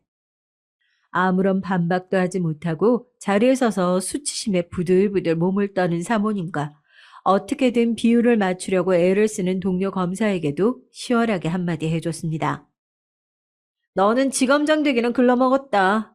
저런 금송아지, 금두꺼비 열심히 모아서 차라리 자영업을 해. 너 지금 금동아줄인 줄 알고 쥐고 있는 그 줄들 다 썩은 동아줄이야, 등신아. 그리고 나는 내 앞에서 썩은 게 왔다 갔다 하면 절대 그거 그냥 못 놔두고 보거든. 내가 무슨 수를 써서라도 그 동아줄 다 잘라버릴 거니까. 너도 바닥으로 처박히기 싫으면 얼른 줄 골라서 다시 잡아라. 그리고 나서 가게를 유유히 빠져나왔습니다. 악에 받쳐 있는 저를 회유하는 방법이 기껏 돈이라니. 여러 명이서 머리를 맞대고 짜낸 아이디어 치고 너무 허접하고 구려서 웃음밖에 안 나오더군요. 이제 본보기를 보여줬으니까 제대로 머리를 칠 차례겠죠. 저는 다음날 그동안 밤을 새가면서 준비했던 기소 준비 자료들을 서류 봉투에 몽땅 챙겨서 땡땡 기업으로 찾아갔습니다. 이제 망하고 새로 개업을 해야 할 일이 있을지도 모르니까 땡땡 기업 앞에 있는 꽃집에 들려 꽤나 비싼 난도 하나 구입했죠. 이건 뭐 선물을 너무 거창하게 해서 법에 걸리는 거 아닌가 모르겠네. 화려한 난 화분을 한 품에 안고 로비로 들어가니 방문자를 관리하는 직원이 어딜 찾아오셨냐고 묻더라고요. 저기 여기 회장님 좀 만나러 뵈러 왔는데요. 아, 혹시 저희 회장님과 선약이라도 있으신 걸까요? 그리고 나서 급하게 일정표를 들춰보더라고요. 저는 대답 대신 웃으면서 주머니에 있는 것 좀 꺼내달라고 부탁을 했어요. 난을 안고 있느라 주머니에 손을 못 넣겠다면서요. 회사 직원은 대체 뭔가 싶은 얼굴로 제 주머니에 있는 검사증을 꺼내더니 사색이 되어 어디론가 급히 전화를 하더라고요. 저 회장님, 지금 로비에 그때 말씀하신 그 검사님께서 와 계시는데요. 네네. 네, 알겠습니다. 회장님께서 직접 내려오실 테니 잠시만 기다려달라는 직원의 이야기에 이 영감탱이도 어지간히 캥기는 게 많은가 보다 했죠. 조금 더 기다리니 저 끝에서 정말 꽁지가 빠져라 뛰어오는 회장님이 보이더라고요. 저를 보자마자 90도 고개를 숙여서 손을 내밀고 인사를 하는데 그 모습조차 왜 이렇게 없어 보이는지요. 이런 사람한테 저희 아버님이 당했다고 생각하니 또 속이 끓어서 그대로 화분을 들어 이 인간 머리를 후려칠까 100번도 넘게 고민했던 것 같아요. 아이고, 검사님께서 연락도 없이 어쩐 일로. 아니, 미리 연락을 주셨으면 제가 준비라도 했을 텐데요. 제가 미리 연락하고 오는 걸 싫어하거든요.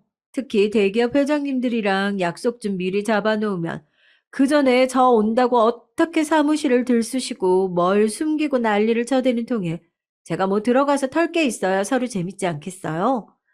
그나저나 회장님은 저한테 서프라이즈로 주실 게 엄청 많으신가 보다. 숨 좀 천천히 쉬세요. 엄청 뛰어오셨나 보네. 이러지 마시고 회장실로 올라가서 마저 이야기 좀 하시죠. 로비라 보는 눈도 많은데.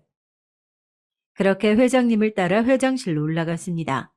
난 화분을 흔들면서 정말 콧노래가 절로 나오더군요. 저에게 차를 내밀면서 자리를 권하는 회장님을 비웃어주면서 저는 준비한 난 화분을 테이블에 쾅 하고 내려놨습니다.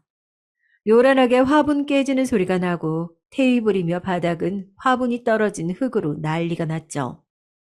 지금 이게 무슨 이 무슨? 아우, 저희 시간 낭비에 하지 말자고요. 저 회장님 따로 들어온 거예요. 그러니까 뭐가 됐든 간에 싸구려 방식으로 저 회유할 생각 마시라고 미리 경고해 드리는 거예요. 너 내가 누군 줄 알고 너 내가 전화 한 통 하면 바로 옷 벗어야 돼. 너 바로 윗선이 누구야? 어? 당장 말 안 해? 아니, 대기업 회장님들은 다 그래요? 정말 진부하기 짝이 없으시네. 그러는 회장님은 제가 누군지 모르세요? 저 재벌 담당으로 유명하잖아요. 기껏 머리 굴려서 생각해낸 협박이 너 윗선 누구야? 진짜 창피하지 않으세요? 저 윗선에서도 혀 내두르고 손 뗀 지 오래되셨어요. 그리고 우리 회장님은 이참에 교우 관계 좀 잘 정리하셔야 될 것 같아. 뭐야? 내가 설마 아무 준비도 안 하고 맨몸으로 뭘 축하하자고 화분 하나 들고 왔겠어요? 이미 윗선에서 컨펌 다 끝난 사안이야, 이거. 앞으로 너 때문에 몇 달 동안 야근할 생각하니까 골치가 아프다, 골치가 아파. 그리고 준비했던 기소 서류들을 테이블 위에 펼쳐서 보여줬죠. 그제서야 상황 판단이 된 건지 무릎을 꿇고 앉아 빌기 시작하더군요. 강한 사람한텐 약하고 약한 사람한텐 강한 전형적인 비열한 인간. 예상했던 모습을 그대로 보여주니 정말 정남이가 떨어졌습니다. 검사님, 한 번만 봐주세요. 아유, 이번 한 번만 눈 감아주시면 검사님 원하는 길은 뭐가 됐든 갈 수 있게 제가 잘 닦아놓겠습니다. 아이, 저 아들한테 승계가 얼마 남지 않았어요. 그 아들 이 회사 잘 운전할 수 있겠어요? 뻑하면 음주운전에 술만 빨고 운전대를 잡은 건 아니던데. 난 벌써 내일 기사 제목 줄줄이 보이는데 회장님은 안 그러신가 보나. 회장님 혹시 박창식 씨라고 알아요? 되게 유능한 형사인데. 창식이 창식이 제 동창입니다. 아이, 그 녀석 이름이 왜 여기서? 저는 제 다리를 붙들고 벌벌 떨고 있는 회장의 멱살을 잡아 그대로 눈에다 주먹을 내리 꽂았어요. 자기 눈 두덩이를 부여잡고 바닥을 대굴대굴 구르고 있는 회장님에게 마지막 인사를 남겨줬죠. 내가 그 집 며느리거든. 너 우리 아버님 잘못 건드렸다고. 이건 꼭 돌려줘야 할 것 같아서 양심 있으면 고소는 말고, 어? 그리고선 유유히 회장실을 빠져나왔습니다. 집으로 돌아가는 길에 삼겹살을 4근이나 사서 오랜만에 아버님, 어머님, 남편과 함께 삼겹살 파티를 했어요. 쌈을 싸서 아버님 입에 넣어드리는데 저한테 그러시더라고요. 오늘 땡땡 기업 다녀왔냐고. 안 봐도 알겠더라. 내 번호는 어떻게 알았는지 오늘 하루 종일 회장부터 시작해서 말단 직원까지 전화기에 불나는 통에 지금 꺼뒀어. 안 봐도 뻔하지 누구 작품인지. 아우, 제가 한 대 좀 패줬어요. 아무리 생각해도 열받잖아요. 검사가 뭐 법원에서만 싸우라는 법이라도 있어요? 아이고, 내가 널 어떻게 말리니? 앞으로 털어야 될 게 한가득 남아서 어떻게 이걸 다 처리하나 막막하기도 한데, 그럴 때마다 아직 아버님 눈두덩이에 멍자국을 보면서 다시 기운을 차립니다. 그래도 아버님한테 제대로 된 복수를 한 것 같아 뿌듯하더라고요. 저 잘한 거 맞죠? 대한민국 검사가 정의 구현 좀 하겠다고 주먹질한 걸 제가 어디 가서 자랑할까 싶어 이렇게 사연으로나마 제 통쾌함을 전합니다. 그리고 제 사연을 듣고 계신 선생님들께서도 착하게 살자고요. 내가 지은 죄는 언젠가 다시 나에게 돌아오니까요. 안녕하세요. 홀로 아들들을 키워 이제 막 장가보낸 60대 여자입니다. 제 아들은 변호사이고 며느리는 초등학교 선생님이에요. 이 이야기까지만 들으면 다들 부러워할 만하겠죠. 그런데 믿으실지 모르겠지만 제 인생은 막장 드라마보다 더한 막장의 연속이었습니다. 언제나 달콤하게 시작해서 끝은 매섭게 짝이 없었죠. 먼저 제 며느리와의 만남은 처음부터 좀 특별했어요. 제가 일하던 식당에 혼자 웬 여자 손님들이 들어왔는데 주문도 안 하고 제 얼굴을 빤히 바라보다가 제가 말을 걸자 갑자기 급하게 일어나서는 다음에 다시 오겠다고 돌아가더라고요. 아주 잠깐 마주친 거긴 했지만 아가씨 얼굴이 워낙 하얗고 예쁘장하게 생겨서 저는 오래도록 기억에 남아 있었습니다. 그렇게 몇 년이 흘렀나요? 아들이 여자친구를 집에 데리고 왔는데 글쎄 식당에서 봤던 바로 그 아가씨를 데리고 왔더라고요. 저는 너무 신기해서 내가 당시에 일하던 식당 위치와 이름을 대며 가게에 온 적이 있지 않았냐 물었더니 아가씨는 오래돼서 기억이 안 난다고 하더라고요. 물론 시일이 꽤 됐으니 그럴 수도 있었죠. 하지만 저는 워낙 인상이 남아서 분명하게 기억하고 있었습니다. 우리가 이렇게 인연이 되려고 그랬나 봐요. 그날 내가 있던 식당에 웬 아가씨가 들어왔는데 너무 예쁘고 분위기 있어 보여서 내가 인상에 남았거든. 아휴, 정말 신기하네. 제가 어머니 안목을 닮았나 봐요. 사람 보는 눈이 똑같네. 저도 소연이 보자마자 한눈에 반했거든요. 저는 아무래도 제 아들과 여자친구가 인연이다 싶어 감회가 새로웠습니다. 그리고 무엇보다 제 아들이 여자친구를 바라보는 눈빛에서 아주 꿀이 뚝뚝 떨어지더라고요. 아들이 행복해하는 모습을 보니 저도 마음이 뭉클하고 너무 좋았습니다. 특히나 제 아들에게 가족이 되어줄 여자가 생겼다는 게 다행이라고 생각했어요. 제 아들은 박복한 제 인생 때문에 평생 외롭게 자랐거든요. 저는 어릴 때 부모에게 버려져 할머니의 손에 키워졌어요. 그마저도 제가 15살이 되던 해에 할머니께서 돌아가시는 바람에 혼자가 됐죠. 저는 어릴 때부터 워낙 사랑이 고프고 가족의 품이 그리웠던 탓인지 어릴 때부터 한 동네에서 오빠 동생 하며 지냈던 남자와 20살이 되자마자 결혼식도 올리지 못하고 함께 살림부터 차리고 살았습니다. 그때 아들이 생겼죠. 아이 아빠도 어릴 때 부모님이 돌아가셔서 고모 손에 자란 사람이었습니다. 그래서 저희 둘은 가진 게 없어도 세상을 꾸리고 성실히 살다 보면 자연스레 돈도 따라오고 화목하게 살 수 있을 거라 기대했어요. 그런데 부모 복이 없는 년은 남편 복도 없는 것인지 아이 아빠가 아이 100일도 되기 전에 사고로 죽었습니다. 아이도 생겼으니 공장보다는 좀 더 일당을 많이 준다는 아파트 공사장으로 일하러 나갔는데 나간 지 한 달도 되지 않아 사고가 나버렸죠. 이상하게도 제게는 그때의 기억이 거의 없어요.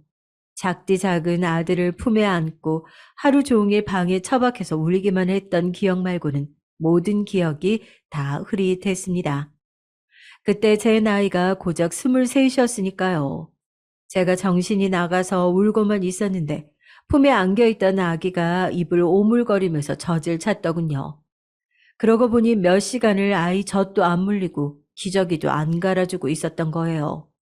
그런데도 아이는 한 번을 울지 않고 얌전하게 제 품에 안겨 있었습니다. 그 순간 정신이 번쩍 들더라고요.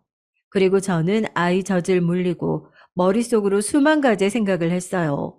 앞으로 어떻게 살아야 할지 말이죠. 그러고는 곧바로 움직였습니다. 아파트 시공사에서 준 남편 보험금을 받아 이곳저곳 발품을 팔아 식당 자리를 찾아다녔어요. 그래도 남편과 살던 월세집까지 빼고 나니 근처 공사장에 작은 식당 자리가 하나 눈에 띄더라고요. 보통 흔히들 말하는 한밭집이었죠. 그렇게 저는 그 자리에서만 5년을 넘게 식당을 했습니다. 20대의 새파랗게 젊은 과부가 남자들만 득실거리고 먼지 풀풀 날리는 공사판에서 갓난 아기까지 데리고 혼자 장사를 했으니 물론 말도 못하게 별의별 일이 많았습니다. 아이고, 젊은 여자가 겁도 없이 공사판에서 장사를 다 하고 대단하네. 하긴 그 배포니까 애비 없이 자식도 숨풍 나왔겠지만. 아유, 무슨 그런 말을 해. 근데 아기 엄마, 그 혼자 밤에 무섭지 않아? 내가 와서 보초라도 좀 서줄까? 하루가 멀다 하고 대낮부터 술을 먹고 더러운 말들로 저를 농락하는 남자들의 그것도 모자라 돈 떼먹고 도망간 사람들도 많았죠. 그래서 동네의 파출소 순경들과도 친구 먹을 정도로 자주 보고 살았습니다. 그래도 그런 일들까지 다 견디며 억척같이 일한 덕분에 돈은 금방 모아 식당 근처에 작은 방도 하나 얻었어요. 그 전까지는 식당에 달린 작은 창고방에 아들과 둘이 살았거든요.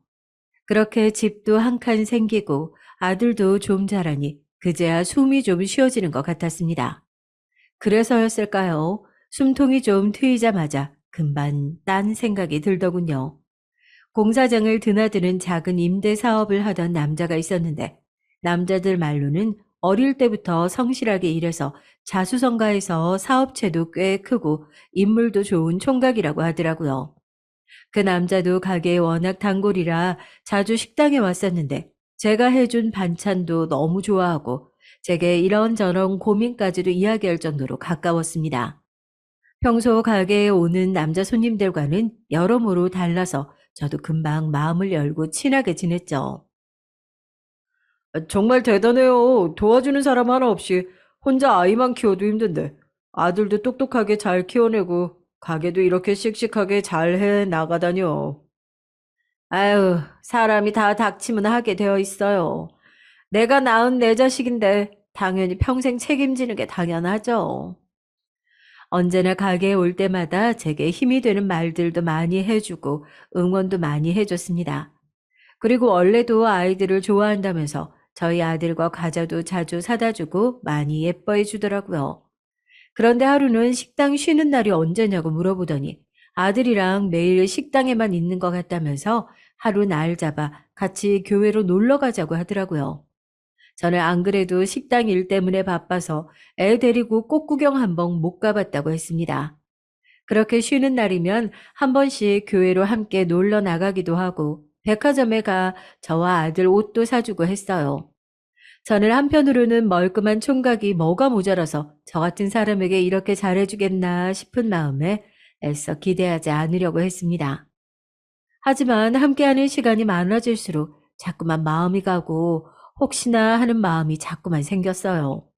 그런데 남자도 저와 같은 마음이었다고 고백을 하더라고요. 난 당신이랑 당신 아들이랑 함께 있으면 진짜 가족이 생긴 것 같고 마음이 너무 편해. 내가 당신에 비하면 많이 부족한 사람이지만 당신 아들의 좋은 아버지가 되어주고 싶어. 이보다 더 훌륭한 고백이 어디 있을까요? 저는 제 인생에도 이제 봄날이 오나 싶었습니다. 남자는 저와 함께 지내고 싶다면서 식당 근처에 남자가 가지고 있던 아파트에서 셋이 함께 살자고 했어요. 총각인데다 돈까지 많은 남자가 저처럼 아무것도 없고 아들까지 딸린 여자가 뭐가 좋을까 싶었지만 그래도 지금까지 지켜봐온 세월이 있었으니 이 남자를 한번 믿어보자 싶었습니다. 그런데 남자는 정말 저와 아들에게 잘했어요. 그렇게 세월이 지나 우리가 가족이 된 지도 3년 가까이 됐죠. 저는 여전히 가게를 하고 있었고 남편은 여기저기 지방으로 외국으로 출장을 다니느라 한 달에 절반 정도 집에 들어왔지만 저희는 그래도 화목하게 잘 지내고 있었습니다. 그런데 제가 전생에 도대체 뭘 얼마나 잘못한 걸까요? 왜 항상 제게만 이런 일들이 생기는 건지 모르겠습니다. 역시나 제 행복을 또 오래가지 못했어요. 아들이 입학을 할 때가 돼서 입학 통지서가 집으로 왔는데 이상하게도 보호자 이름이 여전히 제 이름으로 되어 있더라고요. 아들의 성도 아직 전 남편의 성이었고요. 분명히 지금 남편이 구청에 가서 혼인신고도 했고 아들도 자신의 호적에 입적시켰다고 했는데 이상한 일이었습니다. 저는 뭔가 착오가 있는 것 같아서 곧바로 동사무소에 가서 등본과 가족관계 증명서를 뗐어요. 그런데 믿을 수 없는 일이 벌어지고 있더라고요. 서류상은 예전 그대로였습니다. 제 등본엔 아들과 저 둘뿐이었어요. 남편의 이름은 어디에도 없었습니다. 저는 남편의 등본을 떼고 싶어도 가족이 아니니 확인조차 할 수가 없었어요. 저는 너무 혼란스러웠습니다. 그래서 곧바로 남편 사무실로 전화를 걸었어요. 어떻게 된 일인지 지금 당장 알아야 했으니까요.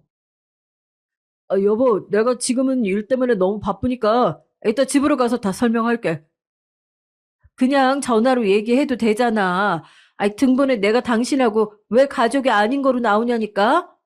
왜 아직도 나랑 아들 둘뿐이냐고.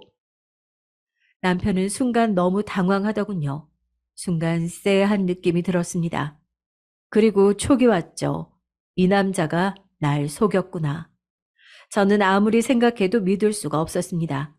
도대체 왜 남편이 저를 속인 건지 아무리 생각해도 답이 떠오르지 않았거든요. 그런데 그날 밤 집에 돌아온 남편은 상상도 하지 못했던 이야기를 제게 했어요. 남편은 저와 혼인신고를 하지 않았다네요. 아니, 혼인신고를 할 수 없었던 거죠. 이미 다른 사람과 혼인신고를 한 상태였으니까요. 제가 제 남편이라고 생각하며 3년 동안이나 함께 살았던 사람이 다름 아닌 유부남이었습니다. 처음 만났던 바로 그 순간부터 말이죠. 저처럼 흠이 있는 여자를 보듬어주고 사랑해준 남편을 저는 믿었어요. 사랑했습니다. 그런데 그날 제 손에 쥐어진 등본과 가족관계 증명서, 그 몇 장의 종이가 제 마음을 산산이 무너지게 만들더군요. 미안해, 여보. 처음부터 속이려고 했던 건 아니었어. 어떻게든 이혼하려고 했는데 그 여자한테 아기가 생겼어. 도저히 헤어질 수가 없었어. 아이? 아이가 있다고? 아니, 우리 아들 말고 당신한테 다른 자식이 있다는 거야? 어떻게 버젓이 자식까지 두고 이런 짓을 할 수가 있어? 세상에 어떻게 이런 일이 있을 수 있을까요? 남편은 심지어 제게 고아라고 말했는데 알고 보니 멀쩡히 부모님이 살아계셨고 부모님이 정해준 여자와 저를 만나기 1년 전에 정략 결혼을 했다네요. 결혼하고도 아내와는 정이 생기질 않았고 심지어 아내가 우울증까지 심해 매일매일 외롭게 버티며 살던 중 저를 만났다네요. 제가 해준 밥 그리고 제 말 한마디 한마디가 모두 다 자신에게 위로가 되었대요. 그래서 결혼은 그 여자와 했어도 사랑한 건 저랍니다. 저는 더는 남편의 말을 들어줄 수가 없었어요. 완전 개소리였으니까요. 말도 안 돼. 분명 당신 거래처 사람들도 다 당신 총각이라고 했어. 혼자 자수성가했다고 얼마나 칭찬을 했는데. 어쩔 수 없었어. 장인어른, 그러니까 그 여자 아버지가 여기 아파트 시공사 대표야. 자기 사위가 임대사업까지 한다고 하면 현장에서 반발도 많고 일하는데 불편할 수 있다고 내가 사위인 걸 아무한테도 얘기 안 한 거야. 그래서 그냥 총각이라고 말한 거고. 하, 그러니까 아예 작정하고 날 속인 거네? 작정하고 그럴 생각은 절대 아니었어. 어떻게든 이혼하려고 했지. 그런데 갑자기 아기가 생겨서 장인어른이 알면 아마 날 죽이려고 하실 거야. 아이는 몇 살이야? 아들이야? 딸 하나 있어. 이제 2살이야. 아니, 그런데 당신도 알잖아. 내가 우리 아들을 얼마나 사랑하는지. 내가 어떻게든 하루빨리 정리할게. 그러니까 조금만 기다려줘. 어? 제가 알던 인간이 아니었습니다. 완전 다른 인간이었어요. 지금까지 저를 속이고 제 아들을 속이고 얼굴도 이름도 모르는 저 남자의 아내와 딸아이까지 속인 것이었죠. 저는 정말이지 무서웠습니다. 제가 행복하다고 착각하며 살았던 3년 동안 사실은 한 가정을 무너뜨리고 있었던 거예요. 아무리 제가 몰랐다고는 해도 현실은 서류상 진짜 부인은 그 여자였고 저는 그냥 동거녀도 아닌 내연녀였으니까요. 저는 모든 걸 다 알아버렸으니 한순간도 그 집에서 살 수가 없었습니다. 그래서 곧바로 식당을 내놓고 아들을 데리고 서울로 도망치듯 와버렸어요. 그 남자에게는 일절 연락도 편지도 한 통도 남기지 않았죠. 주변 누구에게도 제가 어디로 가는지에 대해 말하지 않고 말 그대로 야반도주를 했습니다. 제 아들을 위해서라도 다시는 엮여서는 안 된다고 생각했으니까요. 아들은 서울에 올라와서도 계속 아버지를 찾았지만 저는 아버지가 죽었다고 했어요. 아들은 몇 날 며칠을 울었습니다. 이제 학교에 갈 정도로 자랐으니 진실을 말해줄 수도 있었지만 아들이 진짜 아버지를 따랐던 사람이 그런 개쓰레기였던 사실을 말해줄 수는 없었어요. 그렇게 제 박복했던 과거를 버리고 서울에서 저는 아들과 새 출발을 했어요. 학교가 많은 동네에 작은 분식집을 차리고 남은 돈으로 근처에 작은 월세방을 얻었습니다. 거기서 아들을 중고등학교까지 다 보내며 10년 넘게 분식집을 했죠. 정신없이 아들을 키우며 살다 보니 시간이 훌쩍 흘렀습니다. 그래도 저는 자식복 하나만큼은 있었어요. 제 아들은 타고난 머리도 좋은데다가 성실하기까지 해서 공부를 무척이나 잘했고요. 고3 수능 보기 직전에 담임 선생님과 상담을 했는데 담임 선생님 말씀이 제 아들이 법대를 가고 싶어 하는 것 같은데 우선적으로 등록금이 저렴한 국립대를 생각하는 것 같다고 하더라고요. 어릴 때부터 어머님이 항상 힘들게 일하시면서 이런저런 일로 부당한 일을 당하시거나 고생하는 걸 볼 때마다 자신이 어머니를 도와줄 수 있는 사람이 될 수 있으면 좋겠다고 생각했대요. 저는 지금까지 말로만 아들을 키웠지 정작 아들에 대해 아는 것도 아무것도 없었나 봅니다. 아들이 그런 생각을 하고 있을 거라고는 생각도 못했죠. 지금부터 아무 걱정 말고 공부만 해. 네가 대학을 가든 고시를 보든 해줄 수 있는 거 엄마가 다 해줄 테니까. 나 대학 가든 안 가든 상관없어. 더는 엄마 고생 안 시키고 옆에서 엄마 도와주고 싶어. 말도 안 되는 소리. 엄마 돈 있어. 그러니까 네가 원하는 대로 어려운 사람 많이 도와주는 그런 훌륭한 사람 돼. 꼭 알았지? 저는 아들이 기가 죽고 위축될까 싶어 더 큰 소리를 쳤습니다. 그리고 다음날 바로 분식집을 내놨죠. 사실 장사도 항상 고만고만이라 애 학원비는커녕 대학 등록금도 못 버는데 계속 유지해봐야 소용없겠더군요. 그래서 가게 보증금은 우선 대학 등록금으로 놔두고 곧바로 일자리부터 구했습니다. 평일에는 건물 청소와 식당 설거지, 서빙을 하루 2탕씩 했고 주말에는 행사장 주방 일을 하면서 짬짬이 가정집 파출부 아르바이트를 했어요. 물론 체력적으로 지칠 때도 있었지만 충분히 견딜만 했습니다. 다행히 젊을 때부터 어린 아들을 등에 업고 일해온 덕에 정신력 하나만큼은 대단했거든요. 그리고 아들 얼굴만 생각하면 힘들 게 없었습니다. 제가 일하는 시간만큼 아들도 하루 종일 앉아 공부만 하고 있었으니까요. 그렇게 숨 돌릴 틈 없이 7, 8년을 살았더니 어느새 제 아들은 어엿한 변호사가 되어 있었습니다. 사법고시를 패스하고 아들이 연수원에 들어가던 날 아들은 갑자기 저를 번쩍 업어주더라고요. 그러고는 둘이 서로를 끌어안고 펑펑 울었습니다. 연수원으로 출발할 시간이 다 되었는데도 말이죠. 그 눈물이 굳이 말하지 않아도 서로가 서로에게 고생했다, 이제 고생 다 끝났다 하는 위로와 같았습니다. 하지만 아들이 변호사가 되었다고 해서 사실 제 인생이 크게 달라지는 건 아니었어요. 아들을 내보내며 지금까지 모아둔 돈 전부를 아들 원룸 전세금으로 다 주고 나니 제게는 아들과 살던 작은 임대 아파트 하나가 전부였죠. 지금부터는 저 혼자 어떻게 살아가야 할지 생각해야 했습니다. 남들은 아들이 변호사니 제가 앞으로 대단한 호강이라도 하는 줄 알 것 같지만 사실 요즘 세상 어디 그럴 수 있나요? 엄이라고 든든하게 도와줄 수도 없으니 아들도 앞으로 장가가려면 부지런히 일해 돈 모아야 할 텐데 저까지 짐이 될 수는 없었죠. 그래서 저는 환갑을 넘기고도 청소일과 파출부 일을 계속했어요. 아들은 언제나 그런 제 걱정뿐이었죠. 평생 하던 일이라 힘들지도 않아. 그러니까 넌 내 걱정하지 말고 빨리 돈 모아서 집부터 사. 요즘 아무리 직업이 좋아도 집 없으면 여자들이 시집 안 오려고 한대. 아직 여자친구도 없는데 무슨 결혼이야. 아니, 그리고 저는 돈보다 제 도움이 필요한 사람을 위해서 선한 영향력을 만들어내는 변호사가 되고 싶어요. 그래, 우리 아들 원하는 대로 그런 좋은 변호사 돼. 아무튼 우리 아들이 제일 멋지다니까? 제 아들이라서가 아니라 참 성품이 따뜻한 아이였어요. 참 잘 키웠다 싶었습니다. 그렇게 시간이 흘렀고 어느새 아들도 제법 변호사 태가 나더군요. 한 번씩 제 통장에 용돈도 두둑히 넣어주고 맛있는 식당에도 가서 비싼 밥도 사줄 정도로 말이죠.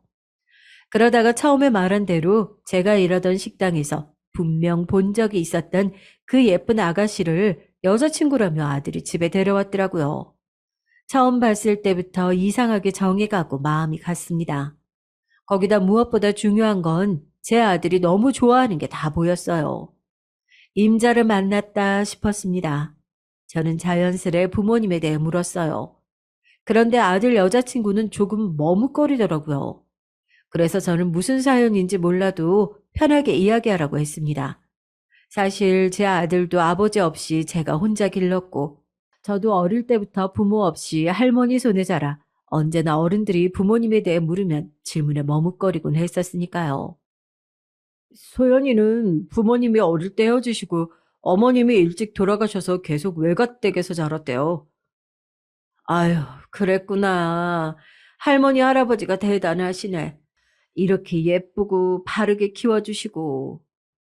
소연이의 부모님은 소연이가 아주 어릴 때 이혼을 하셔서 어머니와 함께 외갓댁에 들어가 살았답니다. 외할아버지께서 지방에서 꽤 큰 사업체를 운영하셔서 그래도 어머니와 소연이를 거둬주실 수 있을 정도가 되셨다네요. 그런데 이혼 이후 어머니께서 급격히 건강이 나빠지셨고 얼마 뒤 돌아가셨더라고요. 저는 소연이도 우리 아들만큼이나 어린 나이에 마음고생을 많이 했겠다 싶어 안쓰러웠습니다. 둘 다 형제도 없고 어릴 때부터 많이 외로웠을 테니 저는 앞으로 서로 아껴주며 잘 살라고 했어요. 그런데 아들이 소연이네 집에 인사를 다녀와서도 결혼 얘기가 없길래 제가 무슨 일이 있냐고 물었더니 아들은 별일 아니라면서 둘 다 일이 바빠서 좀 정리되면 날짜를 잡기로 했다고 하더라고요. 그런데 제가 보기엔 아무래도 소연이네 집에서 결혼을 반대하시나 싶었습니다. 아들 얼굴이 영 좋지 않았거든요. 물론 아들은 항상 일이 바빠서라고 했지만 제가 제 아들인데 모를 리가 없었죠. 그래도 아들과 소연이의 사이는 여전히 좋은 것 같았습니다. 바쁜 와중에도 자주 데이트도 하고 여행도 다니는 것 같더라고요. 그러다 얼마 지나지 않아 결혼 허락을 받았는지 상견례 날짜가 잡혔다고 하더군요. 저는 아무래도 제가 해줄 수 있는 게 많지 않아 사실 부담은 있었어요. 그런데 상견례 자리에서 소연이 외조부의 말씀에 더 주눅이 들었습니다. 변호사라길래 기대를 좀 했는데 요즘은 귀한 개천에서 용난 케이스더군요. 어머님이 아들 뒷바라지하느라 아주 고생이 많았겠어요. 지방에서 꽤 잘 나가는 분이라는 얘기는 들었지만 말 하나하나에 다 뼈가 박혀 있는 것 같았습니다. 아주 제 마음을 콕콕 쑤시더라고요. 남들 다 있는 그 흔한 차 한 대도 없으니 집이야 당연히 없을 테고. 어차피 둘이 좋아 결혼한다는데 괜한 기싸움 마시고 집은 저희 쪽에서 준비하겠습니다. 아닙니다. 크고 좋은 집은 아니어도 그래도 집은 남자가 준비해야죠. 걱정 마세요. 제 아들과 상의해서. 아닙니다. 저한테는 하나밖에 없는 아주 귀한 손녀예요. 지금까지 큰 집에만 살았는데 시집 가서 고생할 것 같으면 뭐하러 시집을 간답니까? 제가 남은 집이 있어서 드리는 거니까 그냥 받으세요. 물론 요즘 세상에야 남녀 구별 없이 여유 있는 집에서 결혼 준비야 더 할 수는 있는 거지만 결혼하기도 전부터 저렇게 저와 아들을 무시하는 처가에서 제 아들이 제대로 말이나 한번 할 수 있을까 싶었습니다. 그런 제 고민을 아들에게 이야기했더니 아들은 자신과 소연이는 결혼으로 거래하는 것이 아니라 정말 사랑해서 함께 가족을 만들고 싶어서 하는 결혼이랍니다. 물론 아들과 소연이의 관계를 저도 모르는 건 아니었어요. 제가 너무 해준 게 없으니 속상해서 하는 말이었죠. 어쨌든 어영부영 그렇게 제 아들과 소연이는 결혼식을 올렸고 부부가 됐습니다. 주변에서 아들, 딸들, 시집 장가 보낸 지인들이 결혼하면 괜히 더 자식들에게 서운한 게 많아지고 사위나 며느리가 얄밉다고 했을 때는 도대체 그럴 게 뭐 있나. 저들끼리 싸우지 않고 행복하게만 살아주면 부모로서 그것만으로도 고맙지 않을까 싶었어요. 그런데 저도 평범한 시어머니였나 봅니다. 막상 아들이 장가 가고 나니까 그전에도 각자 따로 살았던 것은 똑같은데 왠지 더 아들이 제게 전화도 안 하는 것 같고 관심도 없는 것 같아 서운한 감정이 생기더라고요. 주말인데 오늘도 일하니? 시간 괜찮으면 저녁 때 잠깐 들릴래? 내가 너 좋아하는 반찬들 좀 해놨는데. 아니요, 회사는 아니고요. 오늘 할아버님 회사에 일이 좀 생겨서 잠깐 소연이 외가댁에 와 있어요. 오늘은 못 갈 것 같아요. 아니, 지난주에 전화했을 때도 외가댁이라고 하지 않았어? 아니, 혹시 어른들께 무슨 일 있는 건 아니지? 어머니가 걱정하실 일은 아니고요. 회사 일이죠, 뭐. 제가 지금은 좀 바빠서 반찬은 다음에 가지러 갈게요. 아들, 며느리 둘 다 평일에는 출근하느라 바쁘니 주말에나 잠깐 얼굴이라도 볼 수 있을까 싶어 전화하면 언제나 아들은 소연이네 외가댁에 가 있는 것 같았습니다. 제가 사실 걱정했던 부분이 이런 것들이었어요. 워낙 소연이네 외가댁에서 경제적으로 도움을 받는 것이 많다 보니 이런저런 일로 끌려다닐 일이 많겠다 싶었죠. 저는 그래도 제가 어미고 제 아들 일이니 걱정되는 마음에 결혼하고 처음으로 소연이에게 전화를 걸었습니다. 결혼 준비할 때에도 겪어보니 애가 제가 기대했던 것처럼 싹싹한 아이는 아니더라고요. 생각보다 좀 무뚝뚝했어요. 그래도 결혼하고 한 가족이 되면 좀 다를 줄 알았는데 결혼하고 나서도 한 번 집에 놀러 오거나 안부 전화를 한 적도 없었죠. 거기다가 결혼 이후 처음 걸려온 시어머님의 전화에 소연이는 대뜸 무슨 일이시냐고 묻더라고요. 순간 저도 모르게 기분이 좀 상했습니다. 요즘 젊은 사람들이야 워낙 예전 며느리들처럼 매일 문안 인사나 안부 전화를 하는 시대는 아니라고 해도 시어머니와 통화를 하면 아무리 궁금한 게 없고 할 말이 없어도 식사는 하셨는지 별일 없으신지부터 묻는 게 순서 아닌가요? 아이, 가족끼리 뭐 꼭 일이 있어야 전화를 하니. 그리고 아무리 바빠도 시어머니가 혼자 사는데 한 번씩 전화는 해야지. 아, 어쩜 그렇게 통 소식이 없냐? 제가 요즘 새학기라 일이 많아서 정신이 없어서요. 그래, 너도 일하랴 살림하랴 바쁘지? 아니, 나는 다름이 아니라, 애가 요즘 회사 일로 통 바쁜 것 같은데, 쉬는 날만이라도 좀 쉬어야지. 주말에도 맨날 뭐가 그렇게 바쁜지 통 집에 없더라. 아, 어머니 혹시 오빠가 저번에 저희 할머니 댁에 가 있느라 반찬 가지러 못 가서 서운해서 그러세요? 제 딴에는 아들이 걱정돼서 한 얘기였는데 소연이는 듣기 불편했는지 단번에 목소리가 달라지더군요. 아니, 서운해서 그런 게 아니라 애가 매일 바쁘게 일하는데 너무 쉬지를 못하니까 걱정돼서 그러지. 걱정 마세요. 오빠도 힘들고 무리면 당연히 안 가죠. 그리고 저희 외가댁에 일하러 가는 거 아니고 오빠도 아버지가 안 계셔서 그런지 저희 외할아버지랑 바둑도 같이 두고 골프도 다니는 게 재밌나 봐요. 이젠 제가 없이도 혼자 가는데요, 뭐. 이야기를 듣고 보니 아들도 소연이네 어른들께 잘하고 싶은 마음에 부단히도 노력 중인가 보다 싶어서 더 안쓰럽더군요.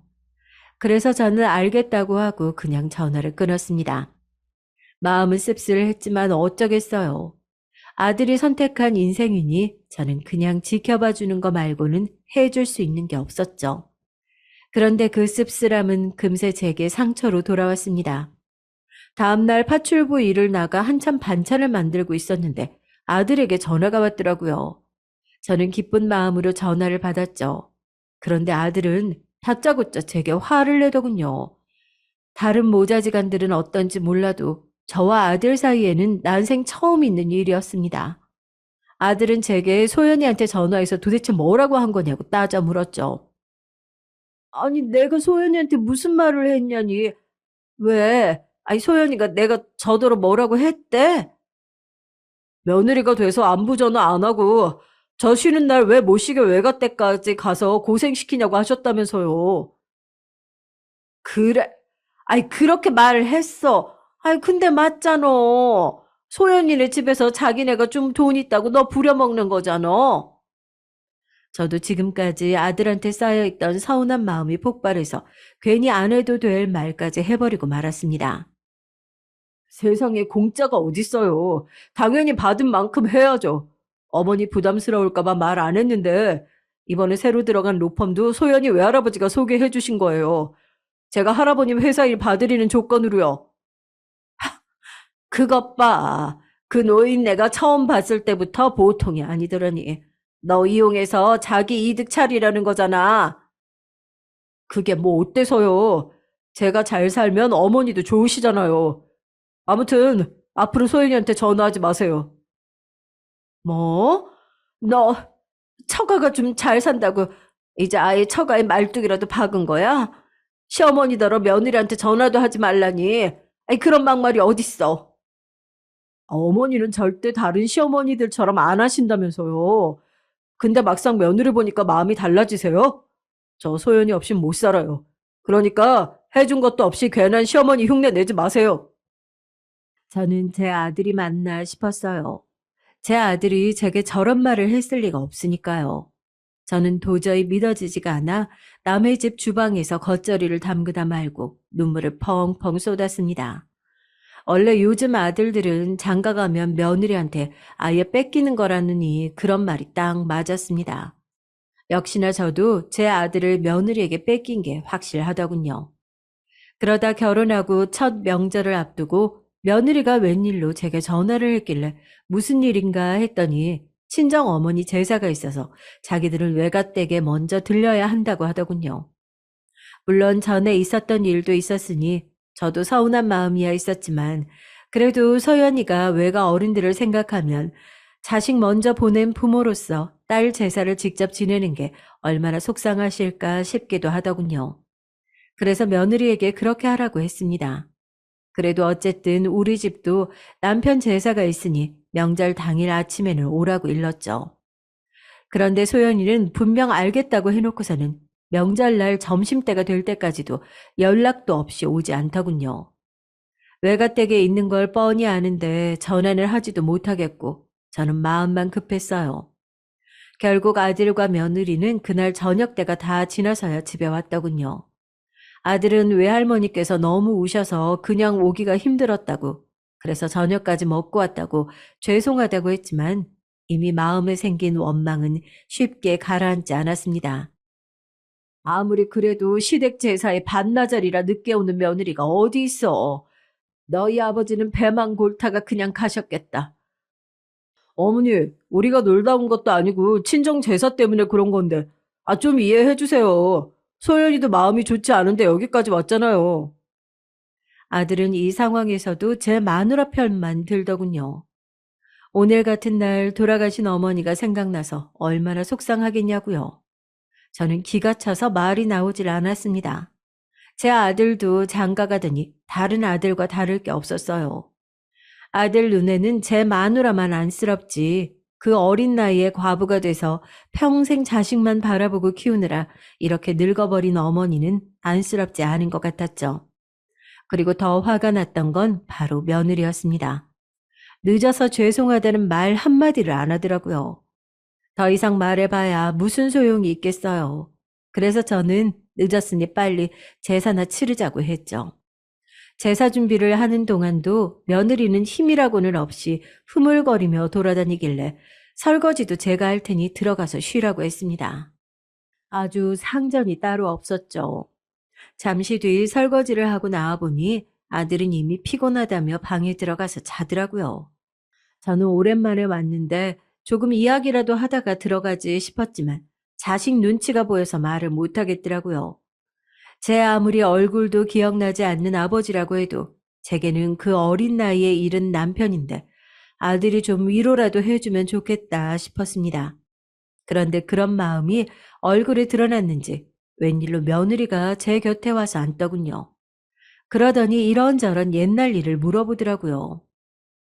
오빠 태어나고 아버님이 바로 돌아가셨다고 들었는데 어떻게 그렇게 오랫동안 혼자 사셨어요? 저는 며느리가 말은 안 해도 아무래도 제사에 늦게 온 것이 마음에 쓰여 그런가 보다 했죠. 그리고 그래도 같은 여자라 그런지 제 마음을 알아주는 건 아들보다 며느리가 낫다 싶었습니다. 오빠한테 들으니까 계속 고향에서 식당 하셨다고 하셨던 것 같은데 갑자기 어떻게 서울에 올라오실 생각을 하셨어요? 혼자 어린 아들 데리고 올라오기 힘드셨을 텐데. 내가 우리 아들 진작 알아본 거지. 머리가 얼마나 좋은지 한글을 혼자 뗐대니까. 그래서 내가 해줄 수 있는 거라고는 공부라도 서울에서 시키자 싶어서 학교 들어가기 전에 바로 올라왔지. 저는 소연이에게 거짓말을 했습니다. 안 그래도 저희 집안이 사돈댁보다 떨어져도 한참 떨어지는데 제 인생에서 가장 지우고 싶었던 그 일까지 굳이 며느리에게 말할 필요는 없다고 생각했었으니까요. 그래요. 저는 멀쩡한 고향 놔두시고 갑자기 아무런 연고도 없는 서울에 올라오셨다길래 꼭 그럴 만한 사연이 있었나 했어요. 그런데 뜬금없이 소연이가 제가 서울에 왜 올라왔는지를 궁금해 하더라고요. 혹시 아들에게 무슨 얘기라도 들어서 저를 떠보는 건가 싶기도 했지만 뭘 들었다고 해도 아들이 알고 있는 대로 남편이 죽고 나서 만난 남자가 있긴 했는데 일찌감치 죽었다고 말하면 그만이었습니다. 그런데 시간이 흐르고 얼마 지나지 않아 말도 안 되는 일이 또 일어났습니다. 그날도 저는 남의 집에서 반찬을 만들고 있었어요. 그런데 거실에 틀어놓은 뉴스에 제 아들 얼굴이 대문짝만하게 나오는 것이었습니다. 믿기지 않아 텔레비전 앞으로 달려가 다시 화면을 똑바로 바라봤는데 제 아들이 맞더라고요. 그것도 요즘에 우리나라 사람이라면 다들 손가락질하고 욕을 하는 갑질 사업가의 담당 변호사로서 말이죠. 저는 믿기지 않았습니다. 제 아들이 변호사가 되려고 했던 건 우리만큼이나 힘들게 살고 억울한 일에 휘말린 사람들을 위해 일하기 위해서라고 했는데 아무리 일이고 돈이 좋다고 해도 저건 아니다 싶었어요. 분명 저 일은 아들이 원해서 하는 일이 아니라는 걸 어미의 촉으로 알 수 있었죠. 그래서 아들에게 전화를 해서 바쁘지 않으면 꼭 한번 집으로 들르라고 했습니다. 그런데 며칠째 아들은 깜깜무소식이더니만 며칠 지나서야 제 생일이라고 며느리가 잠깐 집에 들렀더라고요. 아들은 역시나 일이 바쁘다며 못 왔고요. 저는 얼마 전에 뉴스에서 아들을 본 일에 대해 슬그머니 소연이에게 물었죠. 아들 일이니 며느리도 잘 모를 수야 있지만 그래도 걱정이 돼서 가만히 있을 수가 없더라고요. 그런데 며느리는 제가 걱정돼서 물은 거라고는 생각 안 하고 단순히 아들이 텔레비전에 나올 만큼 큰 사건을 맡았다는 것이 대단한 것처럼 이야기했습니다. 사실 어머니께만 말씀드리는 건데요. 그거 저희 할아버지께서 오빠한테 맡긴 일이에요. 그 대표랑 할아버지가 친하시거든요. 아무리 변호사라는 직업이 돈만 되는 일이면 뭐든지 하는 직업이라고 해도 제 아들은 분명 그런 변호사가 아니었습니다. 적어도 제가 아는 아들은 말이죠. 뭐, 그게 무슨 소리야? 아이, 그런 되먹지 못한 인간을 변호하는 일에 내 아들을 소개했단 말이니? 되먹지 못한 인간이면 어때요? 이번에 걸린 수임료가 얼만지 아세요? 역대 최고예요. 이 일로 오빠 몸값이 얼마나 뛰었는데요. 너 지금 그걸 말이라고 해. 네가 아주 돈독에 올라서 내 아들 망치려고 작정을 했구나. 저는 도저히 참을 수가 없었습니다. 저는 지금까지 며느리에게 쌓여있던 울분들까지 몽땅 다 토해냈어요. 그러자 며느리는 그런 제가 어이없다는 듯 코웃음을 쳤습니다. 아, 어머니는 지금까지 아들 안 망치려고 그렇게 항상 양심적으로 사셨어요? 뭐야? 아니, 너 지금 그게 시어머니한테 할 소리니?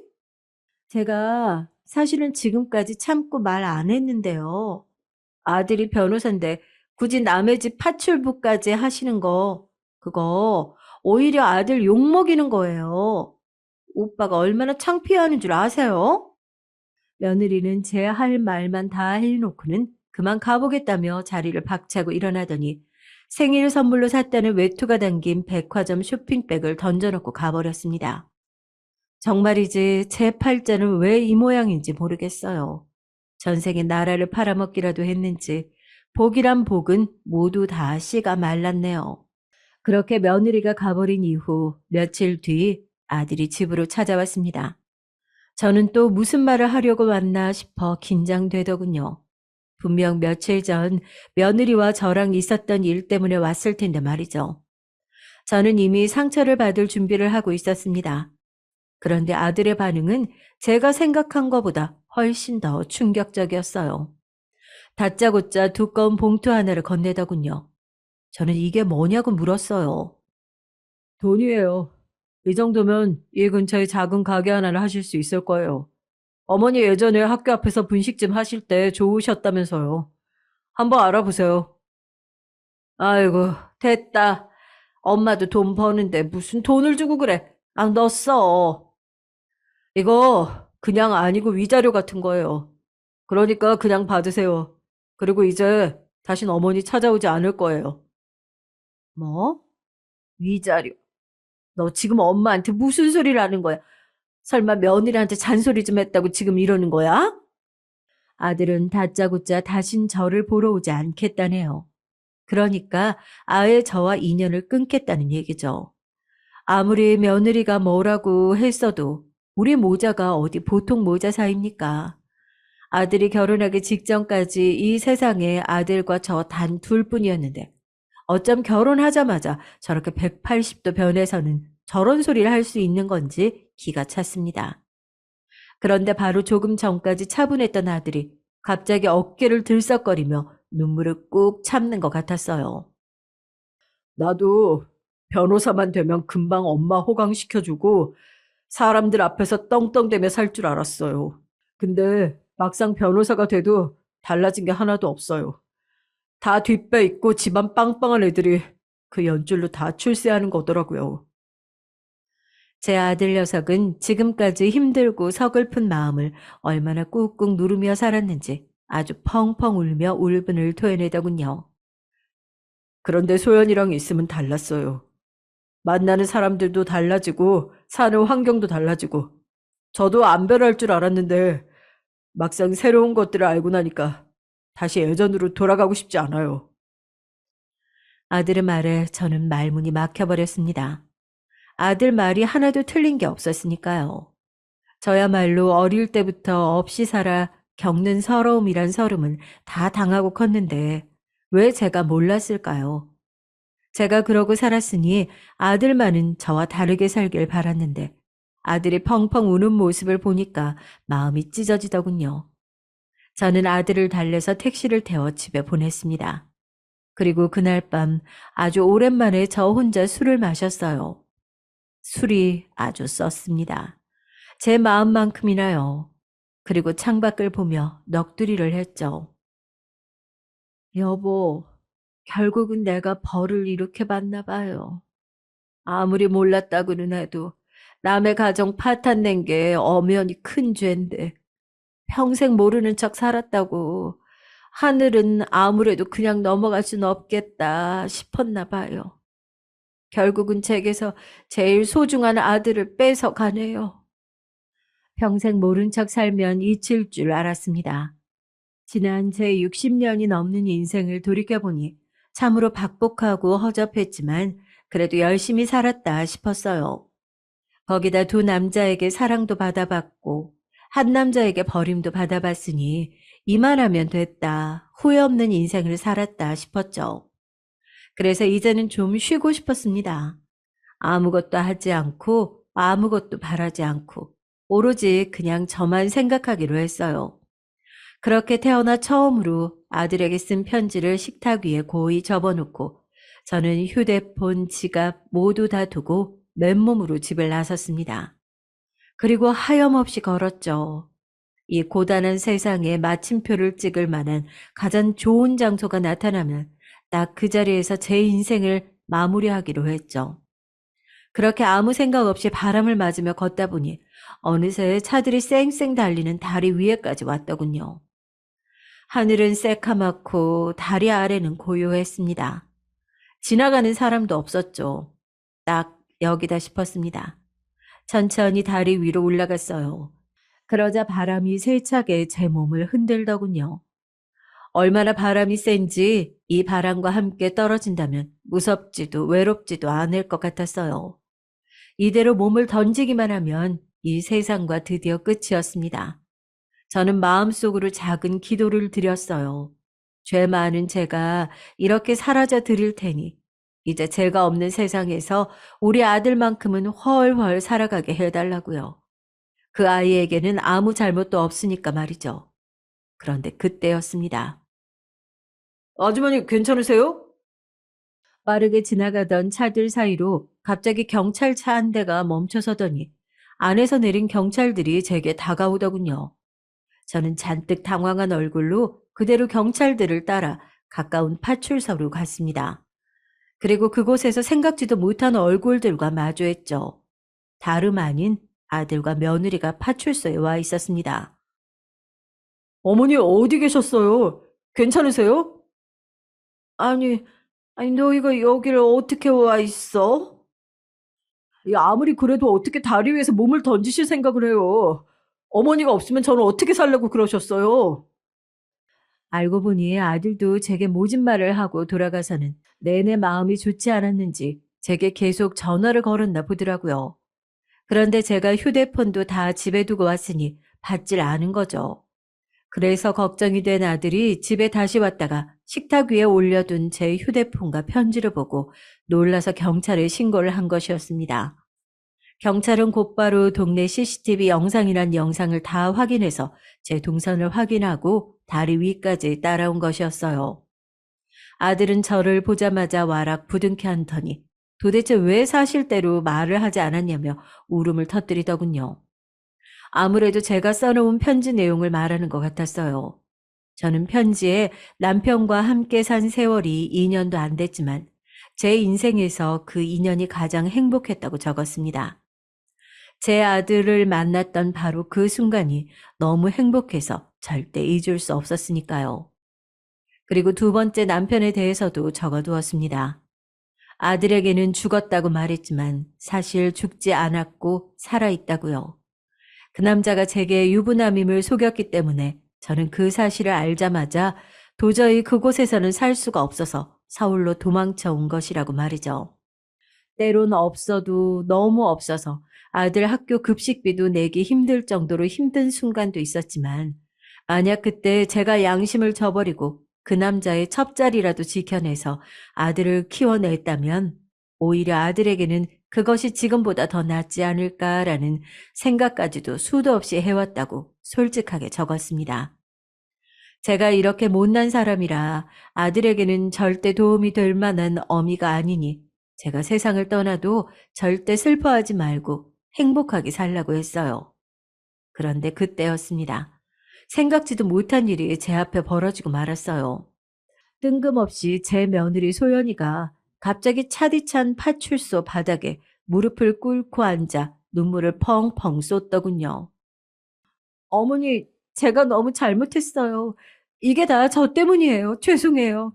제가 사실을 잘 알지도 못하면서 어머니를 탓하고 이렇게 큰 잘못까지 저질렀습니다. 아니, 소연아. 아니, 그게 무슨 소리야. 아니, 지난 일 때문에 그러는 거면 난 괜찮아. 아니, 내가 늙어서 너한테 괜한 말까지 하고 이런 큰 사고까지 쳐서 너희에게 또 폐를 끼쳤구나. 미안해. 그런 게 아니에요. 사실은 제가 어머님을 불행하게 만든 바로 그 남자의 딸이에요. 뭐? 누구? 아니, 네가 누구 딸인데? 어머니 소연이가 새아버지, 그러니까 어머니를 속인 그 유부남의 친딸이에요. 저도 안지 얼마 안 됐어요. 남편도 없이 30년을 아들 하나 바라보며 살다 보니 산전수전에 공중전까지 웬만한 막장은 다 겪으며 살아왔다 자부했는데 제가 인생을 얕잡아 봤나 봅니다. 막장에는 끝이 없더군요. 제 인생은 말년까지도 아주 별의별 일이 다 생기다 못해 파란만장 그 자체였습니다. 글쎄 소연이가 저를 속인 그 나쁜 놈의 딸이었다네요. 제가 아들을 데리고 서울로 올라오고 나서 그 남자는 저를 수소문했지만 결국 찾지 못했고 결국은 다시 자신의 가정으로 돌아가긴 했나 보더라고요. 그런데 세상에는 역시 영원한 비밀이란 없나 봅니다. 저와 아들 그리고 그 남자 함께 찍은 사진을 아내에게 들켰고 결국은 아내가 있는 상태로 바람을 폈다는 사실을 걸려 이실직고 했다네요. 그 이후로 결국 두 사람은 이혼을 했대요. 그런데 아무래도 제가 유부남임을 모르고 함께 살았다는 것은 남자가 말을 하지 않아 가족 중 누구도 몰랐답니다. 그래서 그 이후로 소연이의 어머니는 우울증이 더 심각한 상황에 이르렀고 결국 힘들어하다 스스로 목숨을 끊고 말았다네요. 그 충격으로 소연이의 외가 식구들은 큰 충격에 빠졌고 한동안 헤어나오지 못했답니다. 그러다가 소연이가 학교 선생님이 되고 나서 우연히 어머니 수첩에 있던 제 사진을 발견했고 그 사진 한 장으로 저를 수소문하고 다녔다네요. 자신의 어머니는 그렇게 비정하게 세상을 떠났는데 제가 어떻게 사는지 궁금해서요. 설마 다시 자신의 아버지와 만나고 있지는 않을까 무서웠대요. 그러다 결국은 식당에서 일하던 저에게까지 찾아온 거였고요. 제가 아무렇지도 않게 사람 좋은 척하며 사는 꼴이 너무 보기 싫었답니다. 피해자인 자신의 어머니는 이미 이 세상에 없는데 말이죠. 그래서 제게 가장 소중한 것을 빼앗고 싶었답니다. 그래서 외할아버지에게 이 일을 부탁했고 제 아들에게까지 접근한 것이었어요. 아무리 그래도 복수를 하겠다고. 아니, 내 아들한테 접근까지 해서 결혼까지 했다는 거야? 우리를 속이려고? 사실 결혼까지 할 생각은 절대 아니었어요. 원래 계획은 관심 있는 척 접근만 해서 곤란하게 만들어 변호사 일을 못하게 만들 생각이었죠. 그런데 말도 안 되게 소연이는 제 아들을 진심으로 사랑하게 돼버렸답니다. 어느 막장 드라마와 같이 말이죠. 그래서 외할아버지의 반대에도 어떻게든 과거를 잊고 제 아들과 잘 살아보려고 했는데 아무리 저와 마주치지 않고 살아보려고 해도 그게 쉽지 않았답니다. 제 아들이 워낙 효자여서요. 그리고 외할아버지는 자꾸만 제 아들을 망하게 하려고 하셨답니다. 처음엔 사람도 소개해주고 로펌도 소개해주시길래 이제 좀 마음을 여시나 보다 했더니만 그게 다 사실은 할아버지의 큰 그림이었답니다. 소연이도 최근에 알았는데 애초에 제 아들을 로펌에 소개한 이유가 뉴스에 나왔던 갑질 대표 건 때문이었어요. 갑질 대표가 워낙 사고도 많이 치고 문제가 많은 사람이라 그 대표의 부모까지도 이미 손을 다 뗀 상태여서 사실 수임료도 건질 수가 없었고 로펌 이미지에도 굉장히 안 좋은 사건이라 로펌 입장에서는 누군가가 책임지고 그 갑질 대표와 함께 나락으로 떨어져 줄 변호사가 필요하던 차였답니다. 그래서 마침 할아버지께서 그 구실로 로펌 대표와 손을 잡고 그 갑질 대표 사건을 제 아들에게 맡겨 다 뒤집어 씌우고 망하게 할 생각이셨대요. 그런 상황까지 되어버리자 소연이도 이대로는 도저히 안 될 것 같아 제 아들에게 자신이 알고 있던 모든 사실을 말했답니다. 아들은 저와 새아버지 사이 진실을 전혀 모르고 있었으니 소연이의 말을 온전히 믿을 수밖에 없었던 거죠. 그래서 아들은 저와 인연을 아예 끊으려고 했던 거였어요. 제게 모진 말을 하고 돈 봉투까지 주면서요. 그렇게 해서라도 소연이와의 사랑을 지키고 싶었고 자신이라도 평생을 소연이와 외가 식구들에게 사죄하는 마음으로 살아보면 언젠가 어르신들도 이해해 주실 거라고 생각했다네요. 얘기를 들으면 들을수록 소연이도 제 아들도 지금까지 얼마나 힘들었을지 생각하니 제가 다 너무 미안해서 눈물이 날 것 같았습니다. 그런데 이미 파출소 안은 울음바다가 되어 있었어요. 우리 아들이 이제 보니 아주 울보네, 울보야. 사내 놈이 툭 하면 그렇게 울어서 어떡해. 앞으로 우리 소연이가 고생이 많겠다. 죄송해요, 어머니. 제가 잘못했어요. 엄마, 너무 죄송해요. 앞으로 제가 정말 잘할게요. 아들과 며느리가 제게 다가와 저를 꼭 안아주었습니다. 정말 지금까지의 제 인생은 너무나도 고단한 인생이었어요. 그래도 돌고 돌아 결국은 아들과 며느리 품에 안겼네요. 물론 하마터면 큰일을 치를 뻔했지만 이렇게라도 진실을 밝히고 모든 오해가 풀려서 다행이다 싶었습니다. 저는 그날 이후부터 새 인생을 사는 것 같았어요. 소연이 외가댁에 찾아가 사실을 말씀드리고 사과의 말씀을 드렸습니다. 제가 의도한 일이 아니라고 해도 그분들은 자식을 잃었으니까요. 소연이의 외할머니, 외할아버지도 저와 제 아들을 붙잡고 한참을 우셨습니다. 그리고 그 남자의 소식도 알려주셨어요. 회사 일로 사기, 횡령 혐의로 계속 재판을 받다가 얼마 전에 구치소에 들어갔다네요. 역시 사람은 변하지 않나 봅니다. 그리고 저는 동네 초등학교 앞에 작은 분식집을 차렸어요. 이제 나이가 들어 예전처럼 많은 양을 팔지는 못했지만 그래도 예전처럼 아이들하고 학교 시간에 맞춰 떡볶이를 끓이고 어묵꼬치를 꽂는 일이 좋았습니다. 아들은 원래 가지고 있던 꿈처럼 국선 변호사가 되었어요. 앞으로 변호사 아들 덕분에 호강은 못하겠지만 그래도 활짝 핀 아들 얼굴을 보니까 제가 다 행복했습니다. 저의 긴긴 이야기 들어주셔서 너무 감사합니다. 저는 이제서야 드디어 진짜 행복을 찾았어요. 여러분도 고단한 삶 속에서 진짜 행복을 찾으시길 진심으로 바라겠습니다.